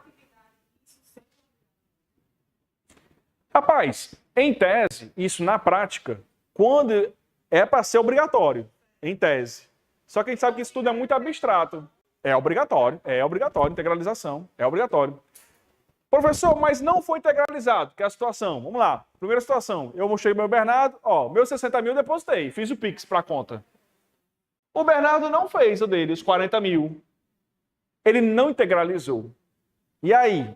E aí ele é chamado, pelo que a doutrina gosta de colocar, e a questão já cobrou isso na nossa prova do AB, se eu não integralizar, OBS, ele é chamado de sócio remisso. Sócio remisso é aquele que não integraliza o capital social. E qual é a penalidade para ele se ele não integralizar? Eu posso tirar ele da sociedade, já que eu paguei minha parte. Mas não está devendo? Então, está fora. Então, eu posso comprar a parte dele. Enfim, tem N situações que podem acontecer. Mas eu quero chamar a tua atenção para esse nome, ó. Sócio remisso. É o sócio que não integraliza. Feito essa questão mais, tipo um glossário, manda, cara.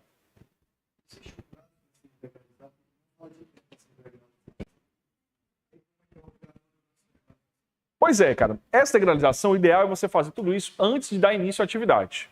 Então, se integraliza, deposita na conta bancária. O código ele bota tudo, tem que estar regularizado antes do início. É a única previsão que ele coloca. Eu posso integralizar depois? Pode. Mas pode ter consequências de responsabilidade. Por exemplo, se acontecer algum problema, for demitido um funcionário, vai atrás de verba trabalhista, você pode ser impactado por isso. Então, acho que até a questão ela vai abordar uma temática sobre isso. Bora reler agora, que eu nem terminei de ler, só fui puxar esse assunto para falar de integralização. Porque ele bota assim, ó. Bora agora entender o que está escrito aí, ó. Anadia e Deodoro são condôminos. Já é condômino. Moram em conjunto, né? Um condomínio, mesma coisa. De uma cota de sociedade no valor de 13 mil. Isso é mais ou menos assim, para você entender.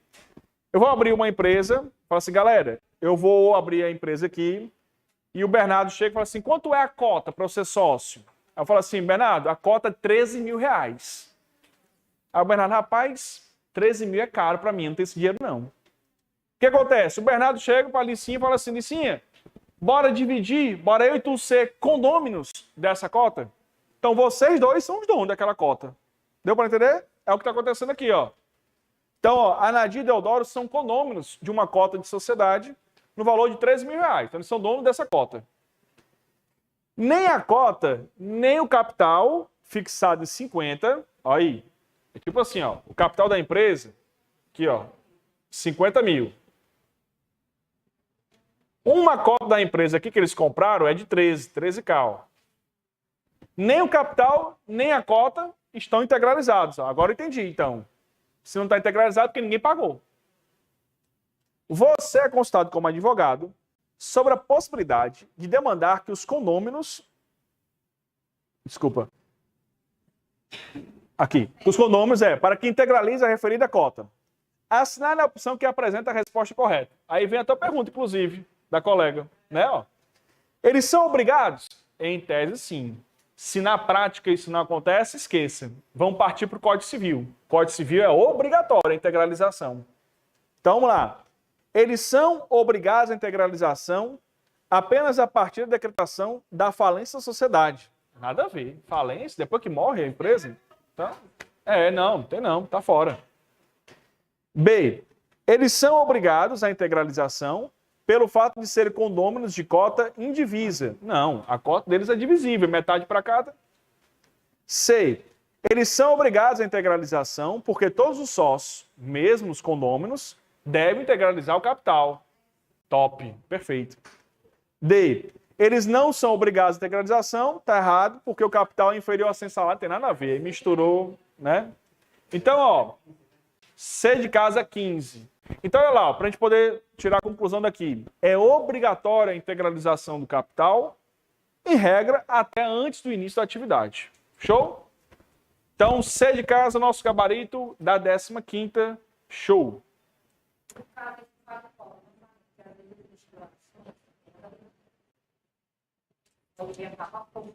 Não confunda. Ações é para sociedade anônima. Boa. Sim. 16ª. Na companhia fechada, Gráfica Redenção da Serra S.A., o Estatuto prevê a criação de classes de ações ordinárias em função da conversibilidade em ações preferenciais e a atribuição de voto plural na razão de 5 votos por 1. Ao analisar a cláusula estatutária, você conclui que ela é... Olha só, o que ele está dizendo aqui. Entendi foi nada, professor. Rapaz, SA geralmente são as questões mais difíceis, né? Porque a SA tem uma lei só para ela, que é a 6.404. É uma lei bem extensa. Mas eu tenho uma notícia boa. Há muito tempo não cai SA, né? Não está sendo muito perfil mais da banca. Porque realmente quando caía, eram questões muito aleatórias, assim, é uma lei muito extensa, eles cobravam um artigo do nada, era uma loucura. Cair SA praticamente era uma questão perdida. Não sei se você acertasse no chute, era muito difícil se acertar. Porque ela é muito extensa e com muitos detalhes. Não é uma coisa simples não, SA. E aqui ele vai dizer o seguinte, ó. Na companhia fechada, já começa daí. Sociedade anônima, eu posso ser de 2 tipos. Eu posso ser uma companhia aberta ou pode ser uma companhia fechada. Como assim, professor? O que vai determinar isso aqui é se as ações vão estar disponíveis na Bolsa de Valores, por exemplo. Então, por exemplo, a Estácio, ela é uma companhia aberta, a Pague Menos é uma companhia aberta, as ações estão na Bolsa de Valores. Qualquer um compra, você entra aí no aplicativo, compra as ações, acabou-se. Já quando a companhia ela é fechada, não estão disponíveis na Bolsa de Valores. Hoje a gente tem, por exemplo, aqui no Ceará, a família Queiroz, né? Ali da Unifor. É uma companhia, uma sociedade anônima, mas o capital está fechado. Não está aberto na bolsa. Eu quero... Só a família que compra, por isso que ela é fechada. Então, tipo, eu não chego no aplicativo e compro uma ação do grupo Edson Queiroz. Não existe isso. Tá? Então ela é de companhia fechada. O que vai determinar se ela é aberta ou fechada é a disponibilidade dela das ações na Bolsa de Valores. Isso aí não está perguntado na questão, estou só dizendo porque ele usa o termo companhia fechada, para você entender. Continua. Então, na companhia fechada, Gráfica Redenção, o estatuto, lembre-se, não confunda com contrato social. Contrato social é de sociedade limitada.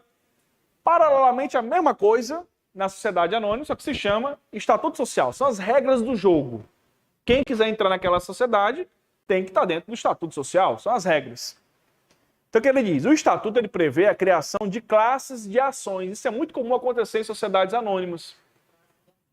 Inclusive de capitais abertos. Às vezes, para estimular, tem ações preferenciais, por exemplo, elas geralmente são mais caras. Tipo, uma ação custa R$20. Só que tem ações preferenciais que custam 30. E qual é a preferência? Porque você recebe o lucro primeiro do que os outros. É comum, pode acontecer. O estatuto ele pode determinar classes de ações distintas, não tem problema isso. Aí ele vai trazer 2 tipos de ações diferentes. Uma, a conversibilidade em ações preferenciais.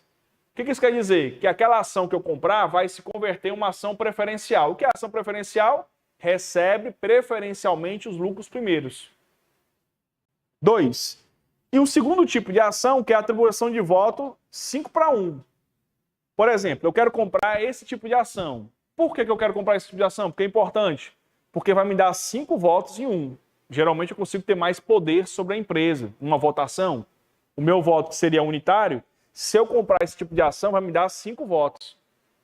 Às vezes eles fazem isso, as empresas, para poder estimular você a comprar esse tipo de ação, para direcionar a empresa. Não tem problema, estou só te explicando o que está escrito aqui. Beleza. Ao analisar a cláusula, você conclui que ela é parcialmente válida. Não, a cláusula pode ser estabelecida, não tem problema nenhum. Se está no estatuto, você, acionista que está entrando, tem que se adaptar ao que está escrito no estatuto. Parcialmente válida, pois é nula a atribuição de voto plural. Não, eu posso ter isso. Eu posso ter voto plural, se o estatuto prevê. Não tem problema nenhum. B. Parcialmente nula, pois é válida no tocante à atribuição de voto plural, já que não excede o limite de 10 votos, e nula no tocante à conversibilidade em ações preferenciais. Não tem problema nenhum ter ações preferenciais. C. Plenamente válida, pois ambos os parâmetros adotados pelo Estatuto, voto plural e conversão em ações preferenciais, são possíveis e lícitos nas companhias fechadas. Perfeito. Certíssimo.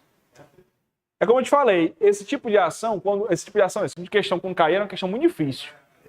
C de casa. Porque traz assuntos muito específicos das SAs. Tá? 16. 17.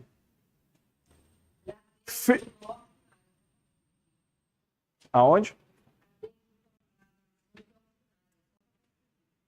E ela bota também totalmente nula. Não é nula, tá válida. Isso.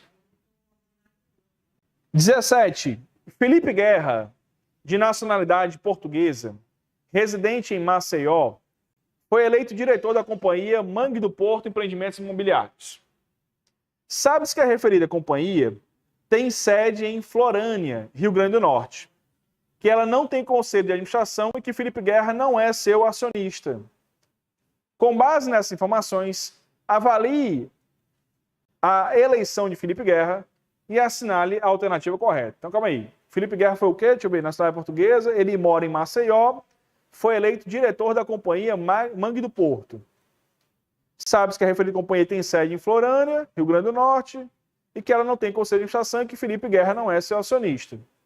Beleza. Com base nas informações, avalie a avaliação. Ele pode ser diretor? Pode, sem problema nenhum. Isso é até muito comum acontecer. Os CEOs da vida, né, tem muita empresa que contrata um CEO que não é acionista da empresa. É um profissional, o cara que se dedica àquilo. Muito comum. Empresas familiares, sobretudo, que onde usam muitas SAs, fazem isso. Aqui, o Edson Queiroz da vida também contrata um profissional, não são os filhos que administram, é uma pessoa, que recebe um valor muito alto, para gerir toda aquela empresa e só distribui o lucro para a galera, né? Então isso é normal acontecer, não tem problema. Então, vamos lá. A eleição dele como diretor não foi regular em razão de não ter a qualidade de acionista? Não precisa ser acionista para eu ser diretor de uma empresa. Que ele bota aqui, Tá errado, letra A. B. A eleição foi regular, ainda que seu domicílio seja em estado diverso daquela da sede da companhia. Perfeito. Ele pode morar, por exemplo, aqui da Edson Queiroz, um dos diretores lá mora em São Paulo. Não tem nada a ver, o Edson Queiroz aqui em Fortaleza, mas o CEO é em São Paulo, o cara que administra. Então, letra B de bola, nosso gabarito. Só lembrando, porque pode ser uma questãozinha interessante, tá? Como eu vi essa questão agora que me lembrei. Tivemos agora, e estamos até hoje brigando com isso, né? O caso do Twitter, aqui no Brasil. Né? Uma empresa estrangeira tendo que operar no Brasil. O Código Civil exige que nós tenhamos um representante no Brasil. Então é obrigatório, está no código isso. Então pode ser uma questãozinha, se eles querem contextualizar com um caso mais do que atual, né, na prova de vocês. B de bola. Porque olha só, bem aqui no começo ele bota, Felipe Guerra, de nacionalidade portuguesa, residente, foi eleito companheiro em Mangue. Sabe-se que a companhia... foi mal. Eu pensei que a companhia ela era estrangeira. Desculpa, ele que é estrangeiro. Foi mal. Mas se a companhia fosse estrangeira, criando uma questão, ela poderia atuar no Brasil desde que tivesse um representante aqui no Brasil. Estou criando uma questão, tá? Não existe isso. Porque pode cair uma questão pegando o caso do Twitter, plenamente, na nossa prova. 18. Leandro, Alcides e Inácio pretendem investir recursos oriundos de investimentos no mercado de capitais para construir uma companhia fechada por subscrição particular do capital. A sociedade será administrada por Inácio e sua irmã, que não será sócia. Considerando-se o tipo societário e a responsabilidade legal dos sócios, a ele inerente, analisa a afirmativa correta. Leandro, Alcides e Inácio responderão limitadamente até o preço da emissão das suas ações, por eles subscritas. Perfeito. Gabarito letra A. Deixa eu explicar isso. Ó. Eles vão criar que tipo de empresa? Uma empresa, tá ali, ó, de companhia fechada. Companhia fechada, sociedade anônima. Sociedade anônima, como eu te falei, ó, o nome daqui, ó, se chama ações. Sociedade limitada, o nome disso aqui se chama cotas. Não confunda. Ambos, a responsabilidade ela é limitada. Mas limitada a quê? Aí depende. Se for uma sociedade limitada, limitada às cotas. Se for uma sociedade anônima, limitada às ações, o que é o caso. Ele vai abrir uma companhia de companhia fechada, ele bota Leandro, Alcides e Inácio responderão limitadamente até o preço das ações. Perfeito. Eu vou só pular logo para a próxima, para poder logo encerrar, porque eu posso um gabarito errado aqui. 19ª. A respeito das diferenças existentes entre sociedades anônimas, ó, abertas e fechadas, qual é a diferença? Caiu na prova já isso daí, ó. Letra A. A companhia será aberta ou fechada conforme os valores mobiliários de sua emissão sejam admitidos ou não no mercado de bolsa ou de balcão. Perfeito. Então é exatamente isso. Vai ser aberta se estiver disponível na bolsa. Vai ser fechada se não tiver. Então é exatamente o que ele está colocando. Ó. A companhia será aberta ou fechada conforme, de acordo com a disponibilidade das ações na bolsa de valores. Então gabarito letra A da 19ª. 20ª, para poder fechar.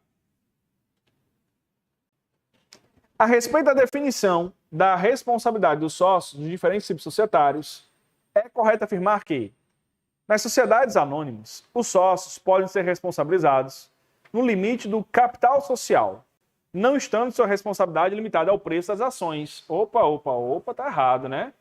Sociedade anônima está limitada ao preço de suas ações. Então tá errado. Na sociedade comandita simples, esquece isso. Não vou falar de comandita simples para não misturar a cabeça de vocês, porque isso aqui é uma questão em 10 anos. Não. C. Nas sociedades limitadas, a responsabilidade de cada cotista é limitada ao valor de suas cotas, mas todos respondem solidariamente para a integralização do capital social. Perfeito. C de casa. Show de bola? 20ª, C de casa. Com isso, te fecha as 20 questõezinhas de direito empresarial. Já também dar uma pausa agora, né, para poder trocar aqui. E a gente volta daqui a 5 minutinhos com o direito civil, tá?